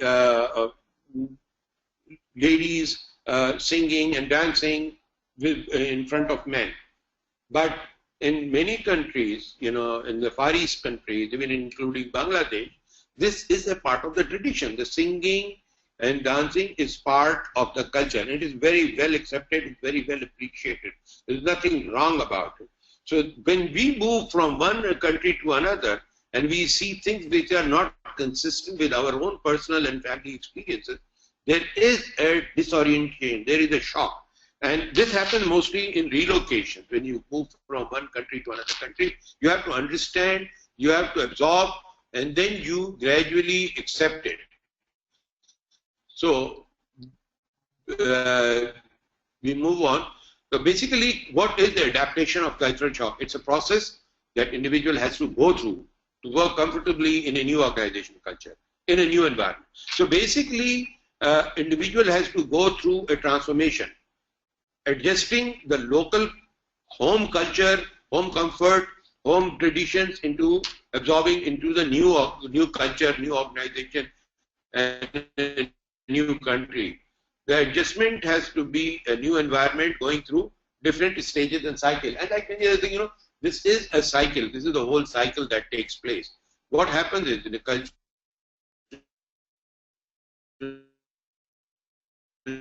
shock, we call it, this is a very common slide you will find anywhere in Google. Basically, you have an initial period, when you go, you feel very happy in the new location. All the good things, they come and dawn upon you. When you go to the organization and you find that the mode of communication, interaction, etc., expectation from you in whatever positions you have gone, and expectation of the staff from you is different, expectation of bosses is different, and because they're all dominated by the local culture, then there is a decline in your thought process, and you become a little bit of cultural shock that we talk about. But over the period, you start absorbing it, you adjust it, and then over a period, you become master and you're very, very comfortable. I'll give you an example. Many people I have seen who go from Pakistan to the Middle East, or who come from Bangladesh or Sri Lanka to work in the Middle East, from Philippines to the Middle East. I'm talking more of the workers. They do go through this massive shock because their expectations of life is different going to these glamorous world. People who go to the Western world for migration and all, their initial shock is there because they go with the expectation that everything is honky-dory there. But when you go there, you realize that you have to live with 4 other people in a camp, in a room. The shock comes in. You have not lived like that before. 4 different strangers or 6 different strangers in one room. Gradually, slowly, so you go into shock. And a number of them, in the first few months, and this is 3 to 4 months, are fully reconciled to come back. The homesickness takes over, they want to come back, they don't like the place, they don't like the culture, they don't like the way it's happening. But the success, I've been told by many of my Arab friends who were hiring these people, said the success is basically to just ask them, manage them comfortably, and to endure 3 to 4 months. If they can pass that, then they get into an adjustment and adaptation to a level when they don't want to come back actually.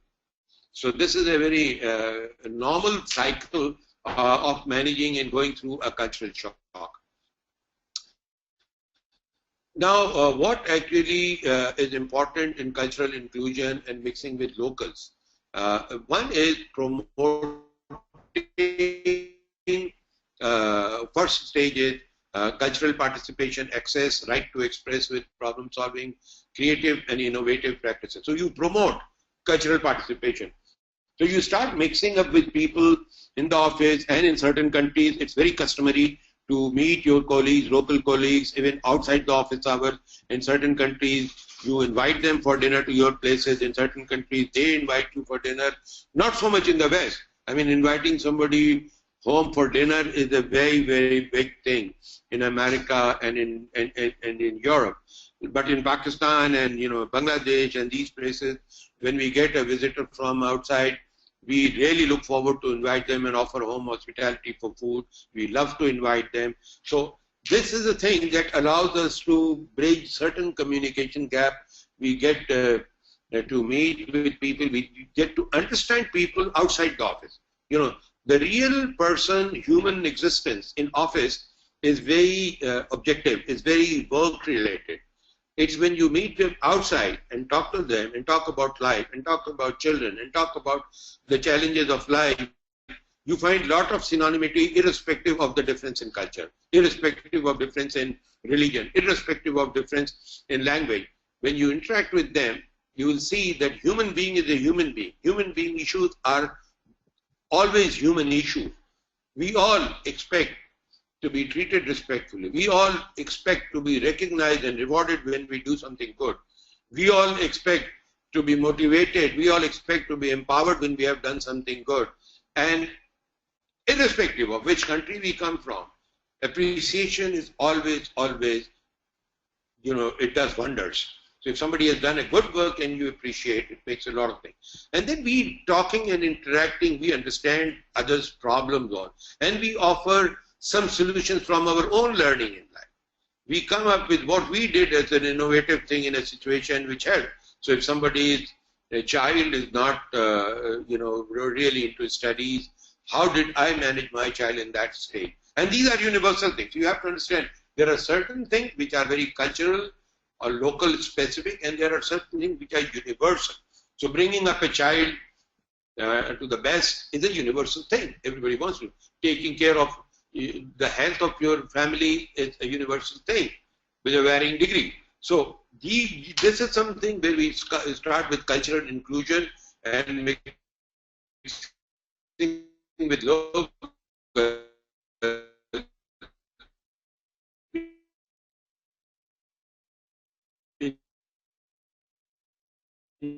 ensuring that regular interaction with other communities and ethnic entities within the organization, both professionally and socially. Now, what I suggested, and I found it very started this election and community celebrating. For instance, a lot of people were from India and a lot from Pakistan. We had a good strength of Indians and Pakistanis. And we used to celebrate Diwali with them.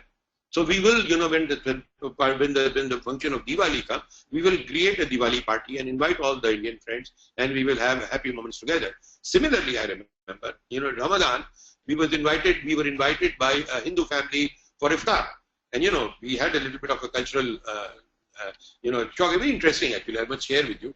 The couple was a very sweet couple, so he invited me and my family for iftar. Now, iftar is for us. What she knew was that when there is adhan and there is a break time, we will do the iftar. And poor lady, she had prepared a place for us to pray for my Maghrib namaz, and she had put a rug in a direction which was not aligned to Kaaba, which is one thing. And then another interesting thing, she brought a murti, one of the idols, and put it in front of the rug so that I can pray. And I had to do some adjustments to tell her that, look, this is not it. We pray to a certain direction, and we don't believe any murti in front of us because we're supposed to be bowing to the God and to Almighty. So anyway, what I'm saying is, but the beauty of the whole thing was, it was beautifully intended. There was diversity, there was difference here, but it all was managed beautifully because of the sincerity of the thought of including and mixing with the cross-cultural community. It's a very, very important learning, and I would like all of you to be conscious of it and see wherever you can do that. To the gender issues and management, gender behavior norms. Again, societal norms are acceptable and appropriate behavior for person in their actual sex. So there are certain things expected in society, certain way that a gentleman is supposed to behave, and there are certain things which are acceptable for ladies to behave in their particular sex. So if a man starts acting, and while I was preparing this presentation, we had my team sitting, we were discussing, and we did come to how would we feel if in our office a gentleman starts coming wearing a lipstick. There is no legal bar on that. But if somebody, the gentleman walks in with a lipstick, it is HBL will not, we in our environment will request him not to wear it in the office, and if really has to wear it, do it at your own time. But this is not an acceptable behavior in the office. So this was just an example. I thought the gender behavior norms are important to be observed, and they are important to be practiced. Similarly, gender equality, and again, this is where I get into a controversial area. Measurable representation of men and women with equal value and treatment.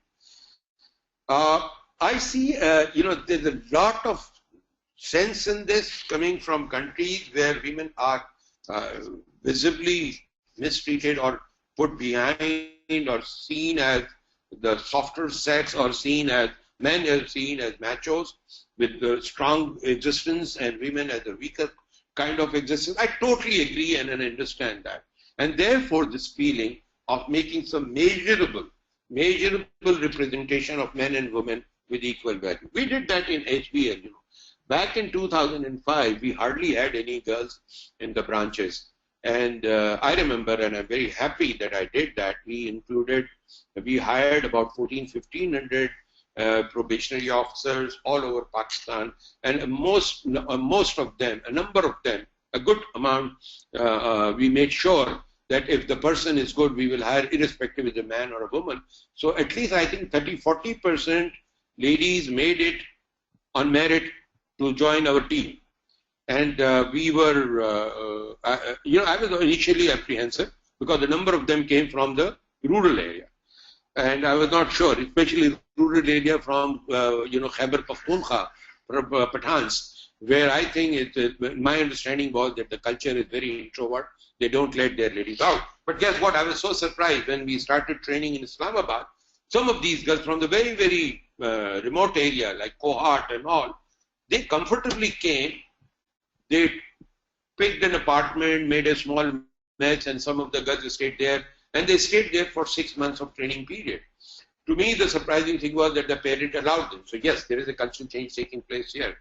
At the same time, when you start this kind of thing in a male-dominated culture, there are issues, they do come up. And the gender equality, has to be maintained with respect and dignity. But our, the classical culture takes time to understand and absorb it.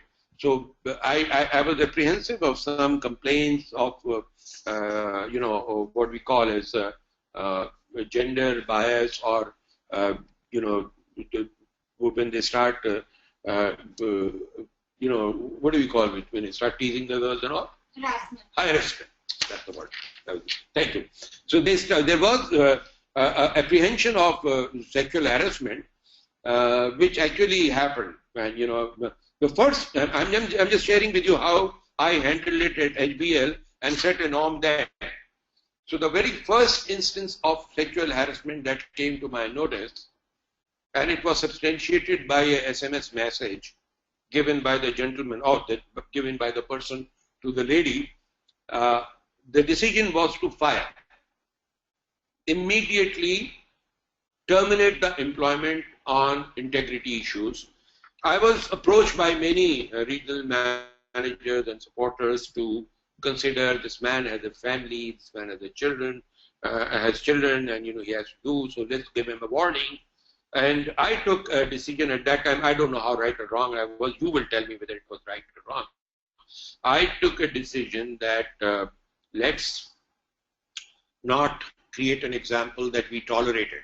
Because if we tolerate it, the message to entire 15,000 employees will be that you do it, if you're caught, you will be reprimanded and you will live another life in the employment. So I then took a stand and I said, no, we will not tolerate it. And I know it's unfortunate, but this person should have thought, because we had made it very clear, we will not tolerate any sexual harassment. So it happened and the person was terminated. Now, Ali, do we have a show of hand thing here? Well, not at the moment, sir, but if you can just, we can request people if I just want to take it. I just want to take a vote on this, whether I did the right thing or the wrong thing. So, sir, could you just repeat the question again and ask the attendees to say yes or no in the chat box? Or yeah, the question is very clear. Was my decision to fire the first person on sexual harassment the right decision? Yeah, we got first from Hanan saying yes, the right thing. Thank you, Hanan.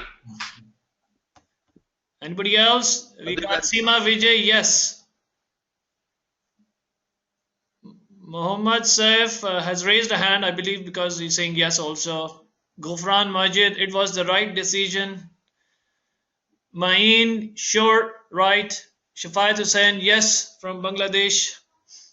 So everybody is in consent with you, sir. Yes, the right decision from Joyanta Kumar Shaha. Excellent. Excellent. Imran Khan, yes. You know what? And yes. Tanjina Hussain, right? Yes. So it's all yes. Thank you. I was hoping there will be somebody saying no. You should have thought about the poor children. Then I would have answered that he should have thought about the poor children before taking.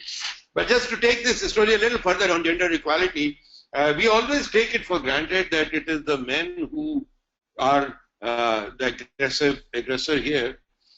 Just to share with the group, I also got a complaint from a gentleman in a branch in Islamabad that the lady was teasing him. So I could not accept it, but then he substantiated it again with proof. And guess what happened then? Anybody would like to respond on this thing? On your message? Not yet, sir. The best bet would be, sir, if you repeat the question again and ask them to respond. Yeah. My question is, we found that in one of the branches, there was a lady who was actually harassing a man. And it was substantiated with the messages. What should be the decision? It's not a yes and no question. It's basically I want to tell you, should he be fired? Should she be fired or not? Let's put it this way. Should she be fired? So, Ma'in Al-Zajjali wrote for her as well. Seema Vijay, a fair practice would be to keep the punishment same for everyone, whether it is male or female. Ghufran Majid, lady should have been fired. Seema Vijay, with the supplementary, once proved she should be fired. Shafayat Hussain, we are thinking that judgment shall be equal. Hanan should be fired. Fatima Abdullah should be taken through an interrogation process.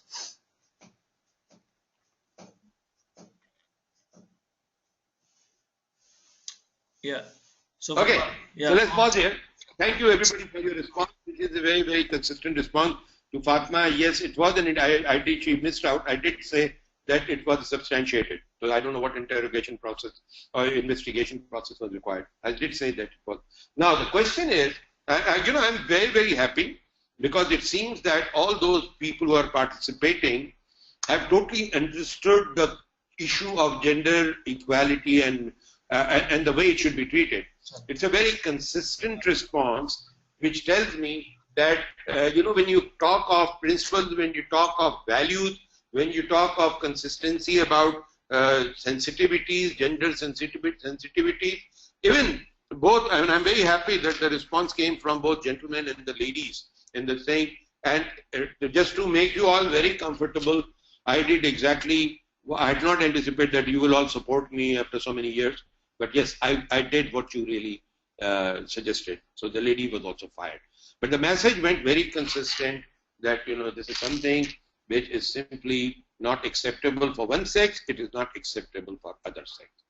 We move on from this gender thing. We talk about this thing. And this is where you see on your screen is a scale. On one hand, there is a man, and the other hand, there is a lady. And the scale is equal, which actually should not be because men are supposed to be heavier than ladies in most cases. But let's see that, let's assume that they are equal in terms of a symbolic representation. My question is, and I was confronted with this in one of the seminars on gender diversity, and there were these ladies, the society, and they came and they said the organization should fix a 30% quota for hiring of ladies. And it was supported by many ladies. But, to me, if we say that we are come whatever, 30% ladies will be hired, then there are two repercussions to this. One is that I am not following, I'm surrendering my value of meritocracy. Meritocracy basically says that we will hire people on merit. So what you're saying is, if I make it 30%, in saying that, okay, there are 80 people who are, 80 men who are good and 20 women who are good. So we will hire 30 women, and the 10 men who are good, we will drop them. And 10 ladies who are not that good, we will hire. Now, this is something that I cannot understand. It's a direct clash to the principle of meritocracy. Having said that, there are possibilities that there may be 70% women who are brilliant and 30% men who are as good. And then what do? Then I go back and I say, no, you still ladies stay in 30%, that's your quota, and I'll have. So I principally suggest that when it's a question of gender issue management, equality is the principle we follow so that we treat them equal, transparently, and in terms of meritocracy. So if somebody is coming on top, irrespective it's a lady or a man, will get promotion. And if there are 10 girls coming on top, then all of the 10 will be promoted irrespective of gender. And this is something that I have faced in my own company. At one time, I really had to focus to get few men on my team, because most of them at that point in time, by coincidence, were ladies. And this is not, I thought, a diversity issue. But then I questioned myself. I said, why? If these are good, and I'm not getting as good men, then let me just wait. And then it did happen. Then there were a balance. So let the things take its course. But the key learning from here, I'm suggesting, is we should not compromise on merit, but you should be conscious about gender issues and managing them. Now, I want, again, a small, I'll give you about 10 minutes. I want real life example and challenges in this diversity management in your own locations and examples. Please give a little bit of detail of what do you find culturally, where we think that is a life example which created a challenge from cultural sensitivity point of view. One good example from each location, please. Not a long story, but a good example. I'm giving you 10 minutes to think about it, and then we will talk. Ali, 12:14, I'll be on at 12:24. All right, sir. So we have another 10 minutes. So I'll just put you on mute. So we'll come back in about 10 to 12 minutes from now. Thank you. So see, any training program we do need that hard copy.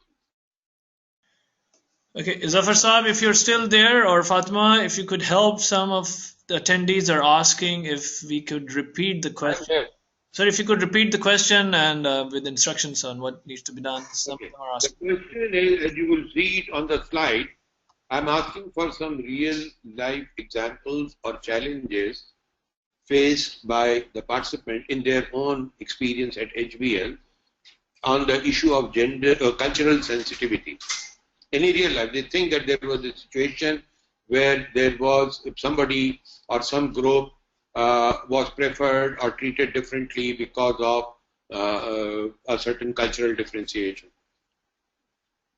Great. So the real life example within HBL, if you have experience, so please do share that on the cultural sensitivity.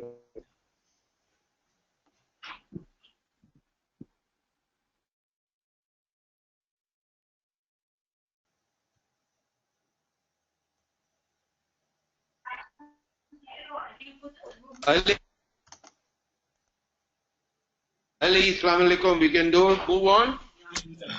Walaikum assalam, sir. Apparently, okay. People can we move on? Yes, sir, we can move on, but apparently we have not received surprisingly, any comments so far. So, folks, let me see. We have, okay, we have the first one from Seema Vijay. Should I start reading that one, sir? Yes, please. Okay, Seema has posted, Bahrain law permits 60 days leave to women employees after childbirth, as well as concession in working hours for nursing for 1 year or so. However, this provision is not seen on compassionate grounds by some bosses and is often seen as unnecessarily avoidance from work. Having said that, we have not had any example of not following the laws.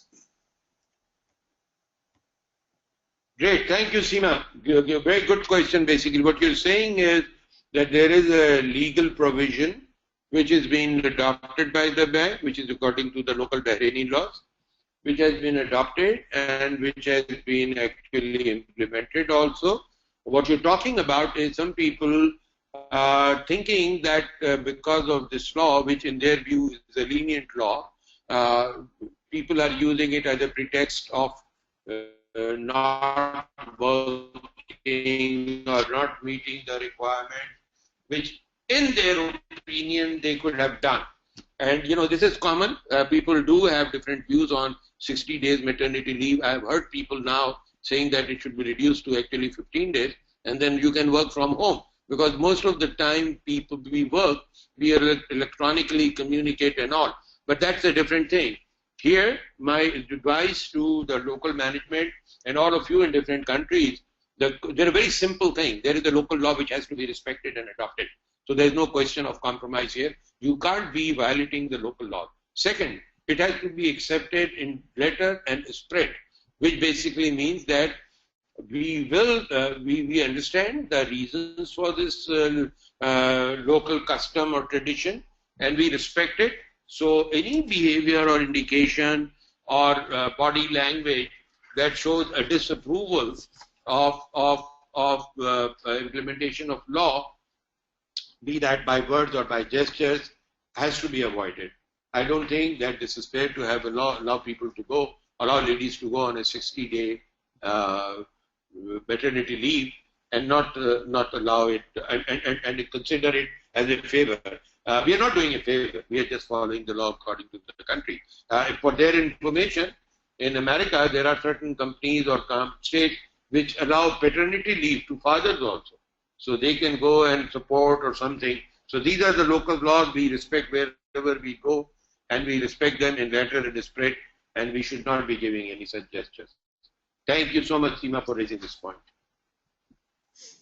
Thank you very much, Seema. So for only one, and folks, those who would like to rather express it through an audio conversation, please feel free to raise your hand so I can unmute your microphone. I understand it could be a bit challenging to insert and type all these expressions, but you have an opportunity to raise your hand and can even speak through an audio chat. So please do raise your hand if you want to express yourself based on the question raised by Mr. Zafar Osmani. So, sir, I mean, so far we have only Seema who has inserted this comment. Good. Let's move ahead then. All right. Okay. No, thank you so much for sharing this. And while others have not shared any real-life example of cultural sensitivity challenges, there are two possible interpretations. One, HBL is one of the best places to work globally, where there are no cultural sensitivity issues. That's assumption number one. Or the other, that we still have a culture where people don't want to openly share their thoughts, their reservations under some apprehensions. And all I will say is, I'll move on, and all I will say is that if you feel that there is a culture where open communication can be better, then please work for that. Raise that we need an open communication culture where people are not treated differently for sharing their opinion. And, I mean, maybe you are not willing to identify your particular country or market in front of the global world. I fully understand and I fully appreciate. So that is acceptable.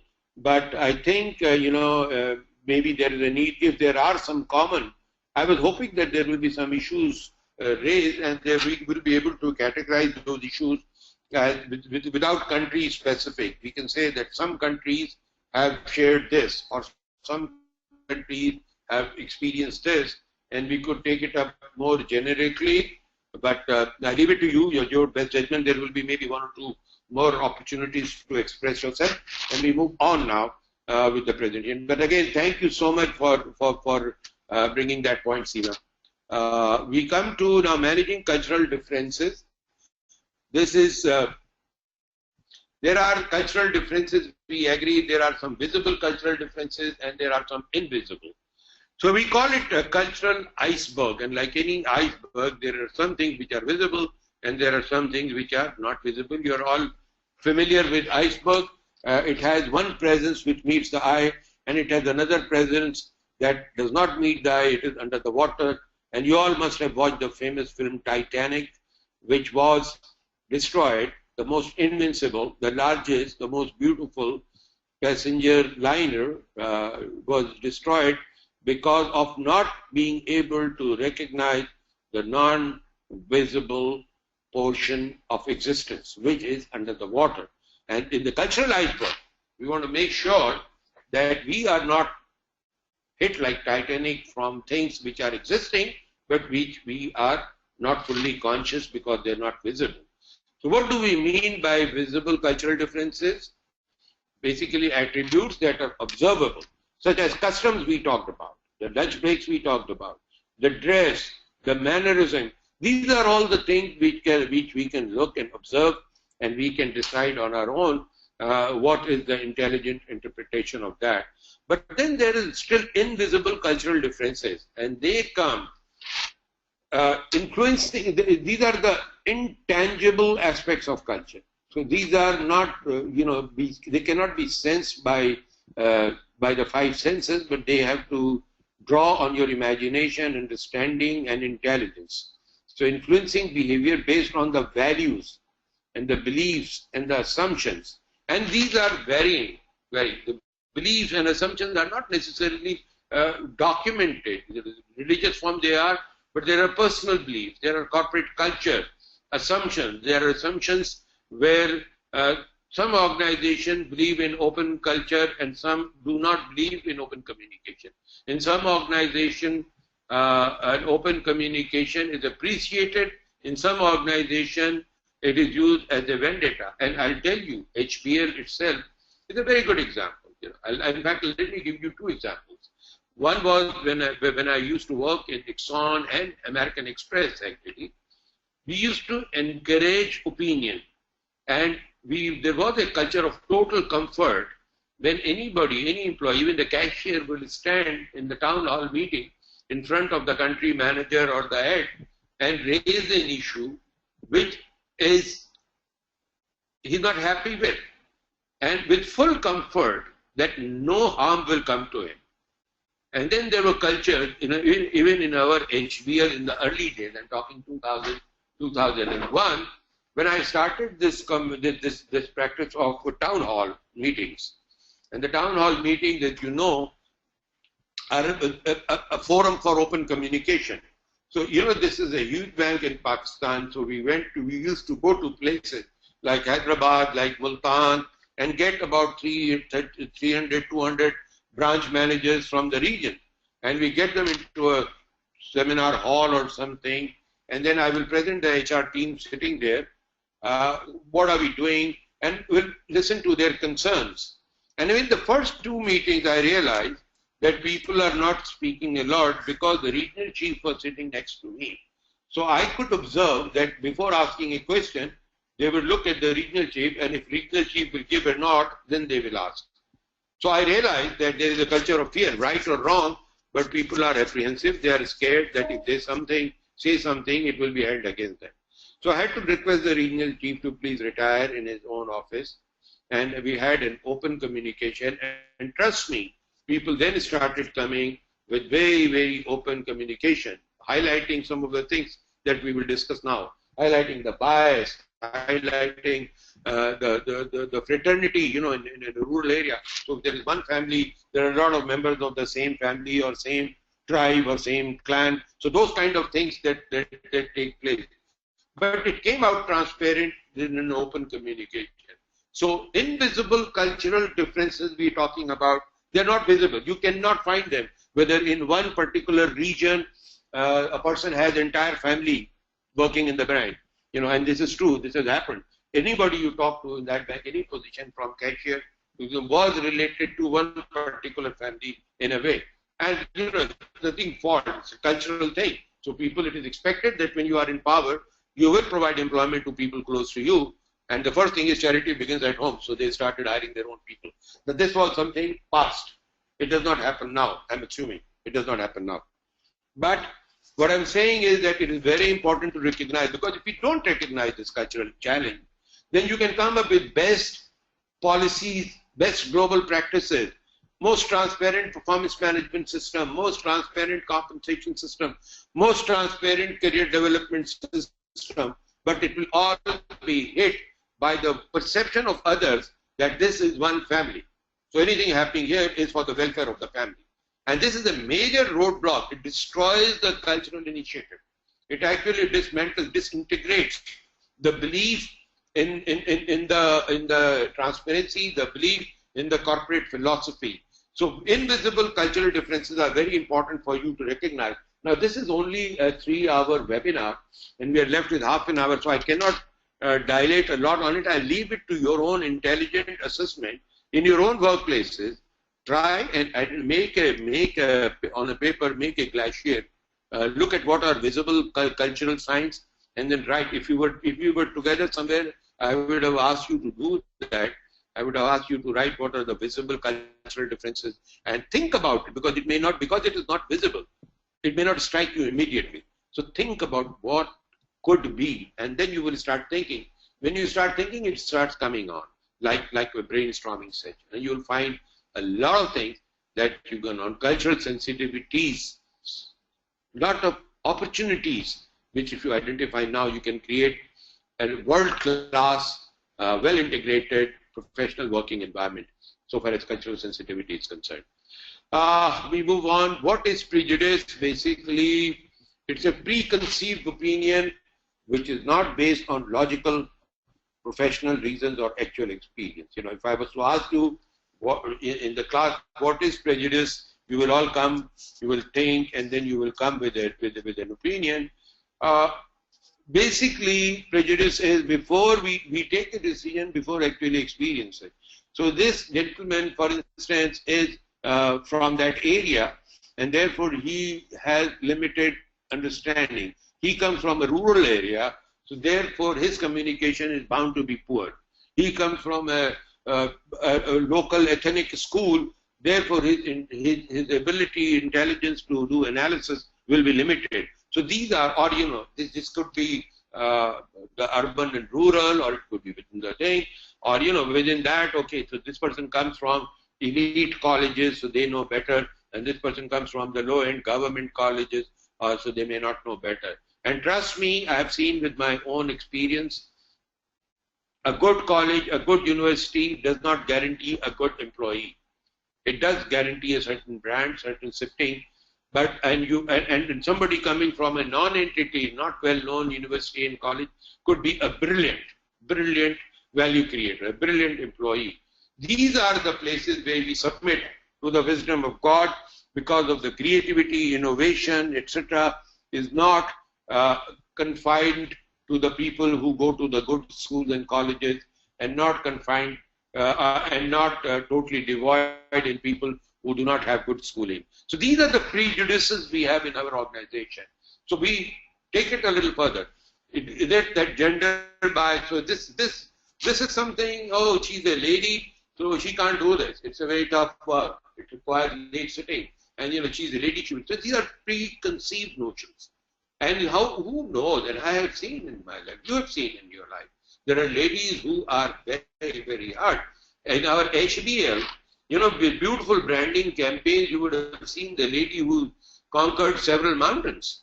And, you know, we are now looking for those kind of examples. So preconceived notion has to be dispelled before actually testing it out. Then we go on how do we manage.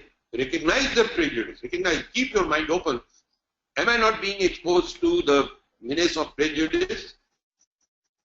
Then think before responding to a situation. It should not be an impulsive response.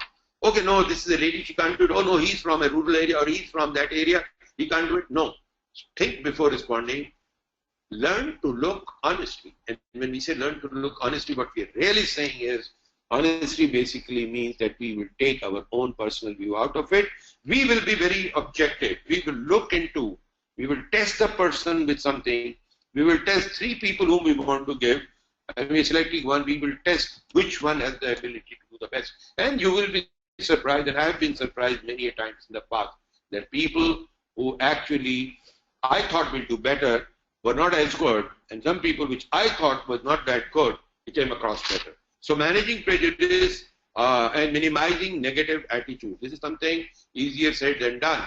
What is a negative attitude? What is attitude? We talked about, and how do we know whether we have a negative attitude?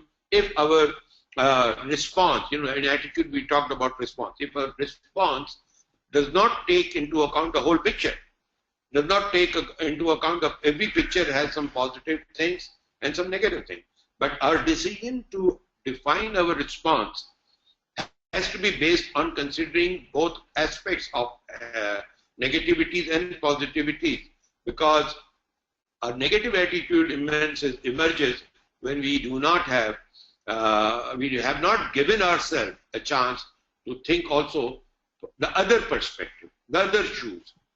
And that's very important. So managing prejudice, these are some tips to manage prejudice. Understanding bias, again, I'm not breaking the conversation for you to understand what is a bias, but basically a tendency to believe that some people are better and have better ideas than others. I think I talked about it in terms of when we were making comparison of schools, the good schools, good universities, or versus bad universities, the rural area universities. But this tendency that actually transforms into a bias. So we always, when we repeatedly start taking things for granted, it transforms into a bias. How to manage the bias? Basically, again, the most important thing is to keep our mind open. We focus on communication. Whether we communicate, we don't make decisions before communicating, and it's a two-way communication. We communicate our thought, and we also listen to others' thought. We encourage team accountability rather than individual. Some people we pick up, oh, you've done very well, and others who were part of the team we don't recognize. That leads to the bias, because everybody must have contributed. I am corrected many times by my team. When somebody brings me something good, I say, wow, very good job. But I'm so happy my team actually comes back and tells, no, this was a team effort. A, B, C were also involved in it. And then they forced me to go for a team encouragement. Thank you all for that. And be consistent in praise for everyone. And this consistency does not mean that we just start sitting, oh, you're very good, you're very good, you're very good, you're very good. It has to come with an intelligence. If somebody is very good, then call very good, but it has to be backed by some reasons. But if same reasons apply to somebody else, then again we have to say very good, irrespective that person is not a friend of mine or not one of my blue-eyed boys or blue-eyed girls. I still praise, because on the consistency and transparency of the parameters which demand praise. Moving on, I wanted to take, but I'll just not take it here. I'll move on and say cultural sensitivity in performance management. I am not sure whether, this is a very broader context. I've seen performance management has by itself a major challenge globally, not only in one organization. It's a global challenge. Performance management, the concept of bell curve implementation is a big challenge. It is being questioned. There are companies who are getting out of bell curve. But how does it fit into the culturally sensitive performance management? Is when we realize that, in certain countries, we have our goal, we have our KPIs, and some people have better ability to understand the goals, and some people do not understand it so well because of the cultural gap of communication. Have we done a good job of communicating and aligning everybody's thought process to the cultural, to the understanding of the goals? And if we have done, have we clarified the benchmarks? The goal setting process is the first step towards a good performance management system. And goals, have to be pretty crisp and measurable. We call SMART goals, specific, measurable, attainable, whatever, result-oriented, time-bound. So all these things are there, but it has to be communicated in a manner that every person understands them equally well, number one. Number two, we have to give benchmarks. So, okay, if you are going to increase the sale by 10%, or you're going to increase the market share by 5%. And, then it has to be then also consistent with the local market trend.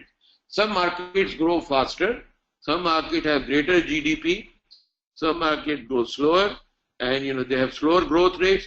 So our business is very strongly aligned with the economic development and market. So that factor has to be seen. And then we have to also see that in some countries people are result oriented, and I gave you an example of American work culture, where people are very coming from organizations, and again I can take names. You have got your team members from several banks. We have in HBL ex-City bankers, ex-Grindlays, ex-Standard Chartered bankers, who were all at one time working in an organization where result-driven was demanded. And then we have people coming from cultures where it was not very result-oriented. So the cultural differences do reflect in our presence and performance here. Job performance feedback is very important, and it has to be given in a very candid and clear manner to everyone, and feedback on desired behavior. So there are two things in job performance. One is the result that you have achieved, and the other is the desired behavior. So if somebody, in American Express, we used to have two parameters of rating. One was the goals that have been achieved, and the other was, we used to call it leadership behavior or competencies, or you can call it just job-related behavior. So if somebody has achieved a goal but not conformed to the desired behavior, he would not necessarily get a very good rating. But if somebody versus somebody who has achieved a little bit less but has also maintained the behavior, desired leadership competency. So these are the things that we use to manage the cultural differences and differentiations while conducting performance management. Remember, it's a global bank. We look at our own bank internally. We look at our own country internally. We look at our leadership coming from different segments in life, societies, layers. We also look at the other markets where HBL is operating. So if we are in Afghanistan, we are also looking at Oman. We are also looking at Bahrain. So what are the things going on? And this is the world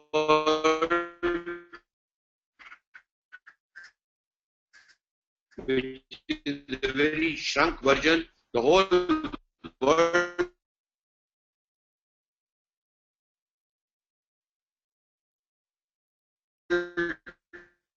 is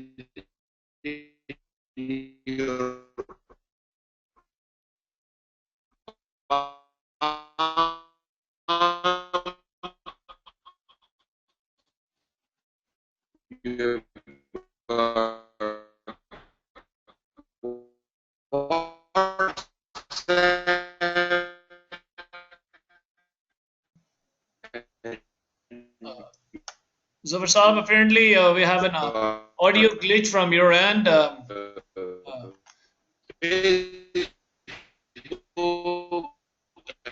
Whatnot. So anything that you do in any part of the globe is actually immediately communicated to everyone. And that is something that makes our life more challenging. So we have to understand that whatever we do in a particular market is not being done in isolation. It has a full context, the whole global impact. So people in Bangladesh, Afghanistan, and all other countries, Seychelles, and Maldives, they know what's going on. China,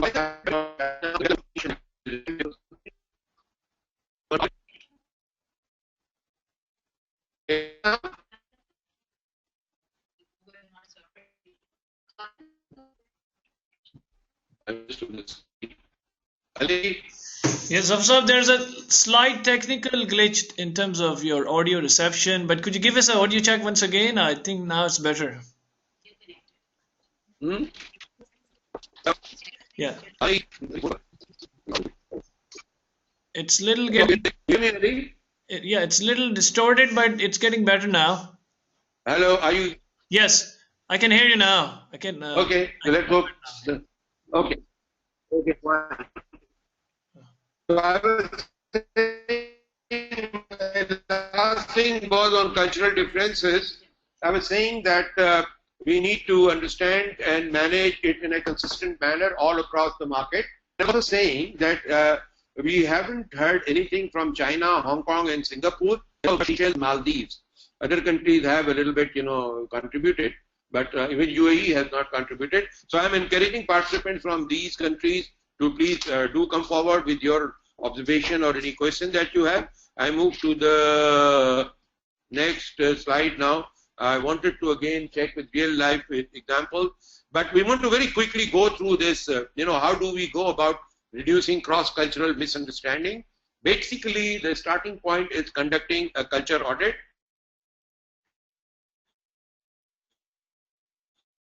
Ali, are you getting me?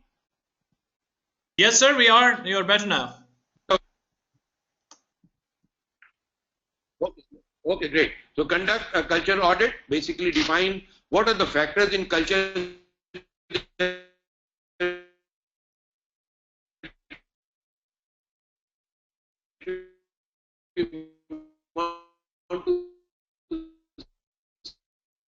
which is the cultural benchmark, and we take anonymous or input so that people can freely express themselves. It is normally done through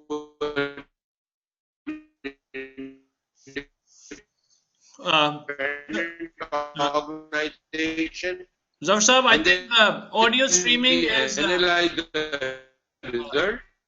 Zafar Sahab, if I may where we identify the gaps. What are the current, cultural issues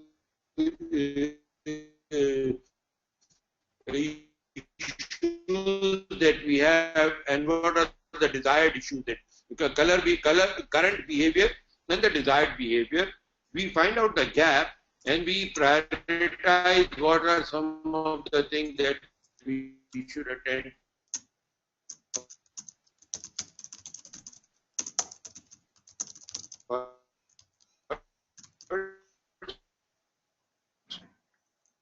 Zafar Sahab, you there? If I may interrupt, sir. And we identify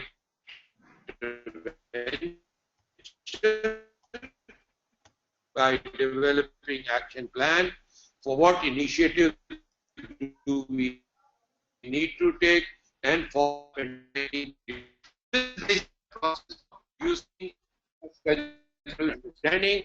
First thing is to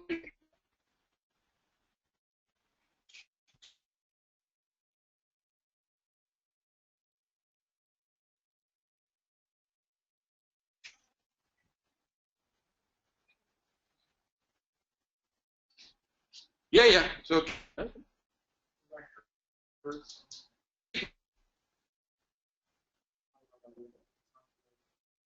yeah, this Roshan I gave you last slide. What? Yeah, I'm here interrupting. Ali, Zafar Sahab, Zafar Sahab, what I believe your slide has a lot of transitional animations. Okay, so you will connect from your end. Yeah, so I'm going to just take the rights back as a presenter, and then I'll switch over you again. So just. No, I actually had to rush off when I was hearing the whole thing. Okay, fine. हम pause करते हैं. आप अपनी तरफ से कर लें. ठीक है? We're just pausing. All right. Let me just. Yeah, Ali. Oh, my screen. Oops. Sorry. Yeah. And I'll. Any conditions? Okay. All right, sir. I've given you the rights again to accept and show your screen. So I'll just wait.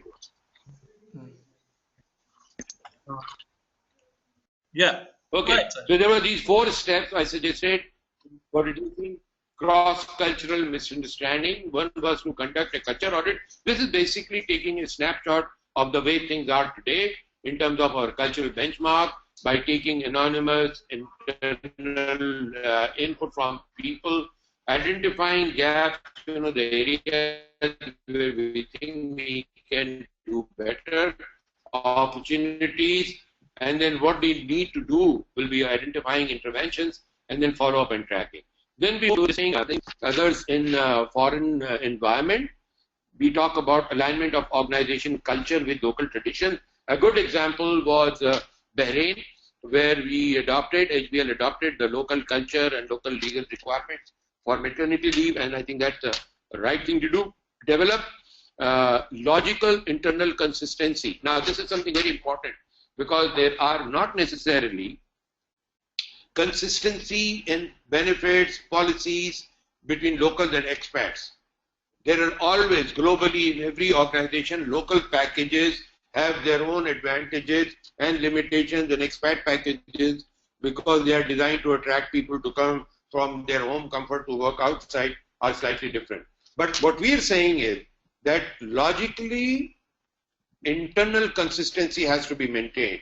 So if we are treating one local under a local package in a one consistent manner, it should be consistent.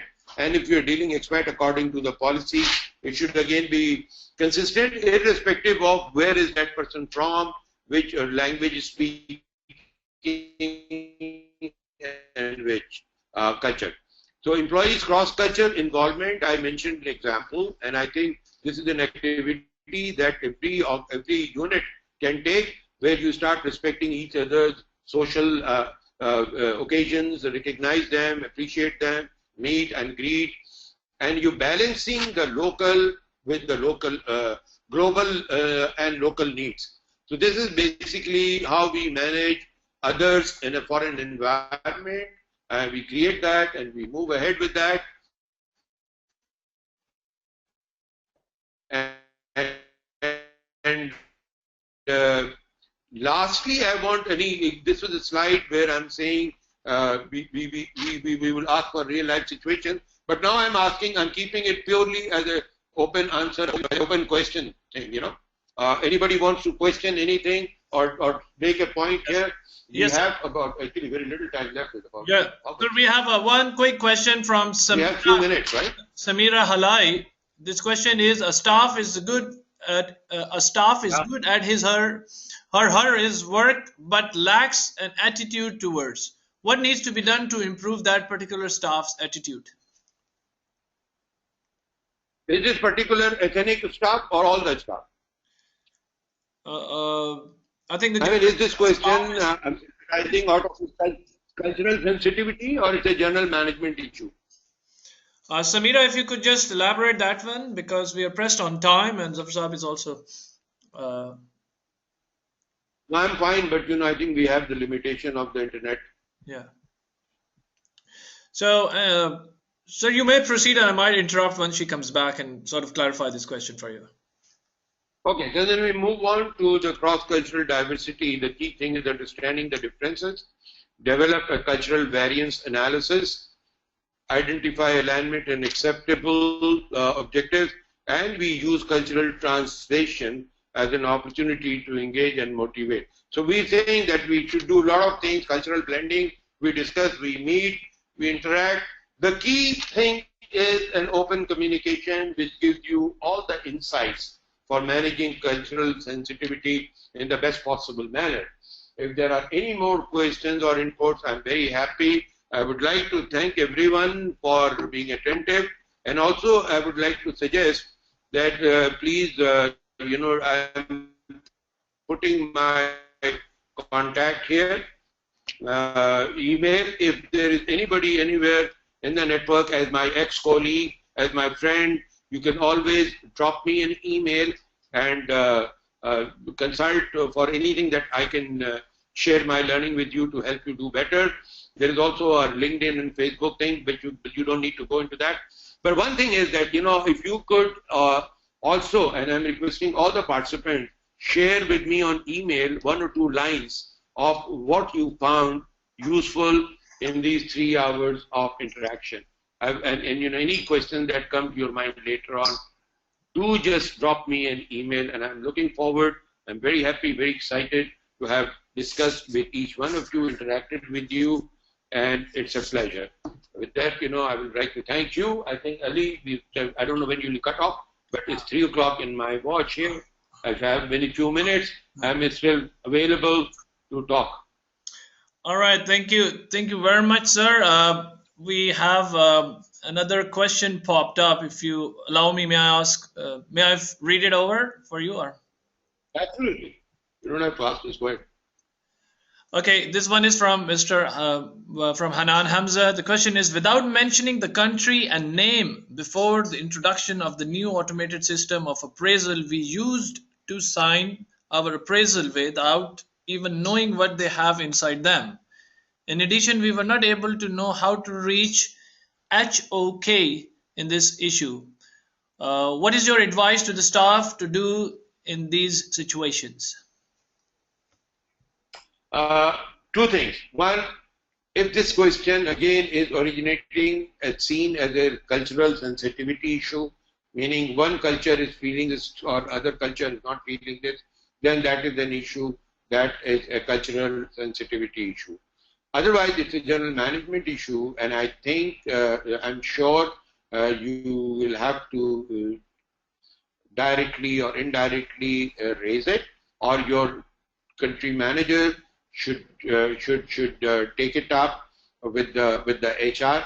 We have a very vibrant HR team, very dynamic, and they're pretty professional and independent. And I'm sure all such issues will be handled. But if it's a culturally sensitive issue, which is the topic of our discussion today, then I suggest you look at it from a cultural perspective. Otherwise, as I said, anything that you want to ask me, because of the paucity of time here, you've not been able to, drop me an email and I'll be very happy to respond. All right, so we don't have any more comments, questions in the question box. And folks, any last moments questions that you have in your mind, you can always raise your hand, or I will be able to unmute you so you can speak with Mr. Osmani. But in the meantime, sir, we are receiving a lot of comments, very encouraging comments, appreciating your time. So once you'll allow me, I can formally conclude, sir, or any concluding remarks that you would like to give before we dismiss out, Zafar sir. I would just like to thank, first of all, the HBL management for making this happen. This was this is not a very frequent thing or a very common practice in Pakistan yet. So HBL is at least showing its conformity to the value of progressiveness, which is basically going into e-learning, focusing. I think the e-learning team, from what I have seen today, has taken upon itself this great challenge of leveraging technology to educate, interact, and communicate.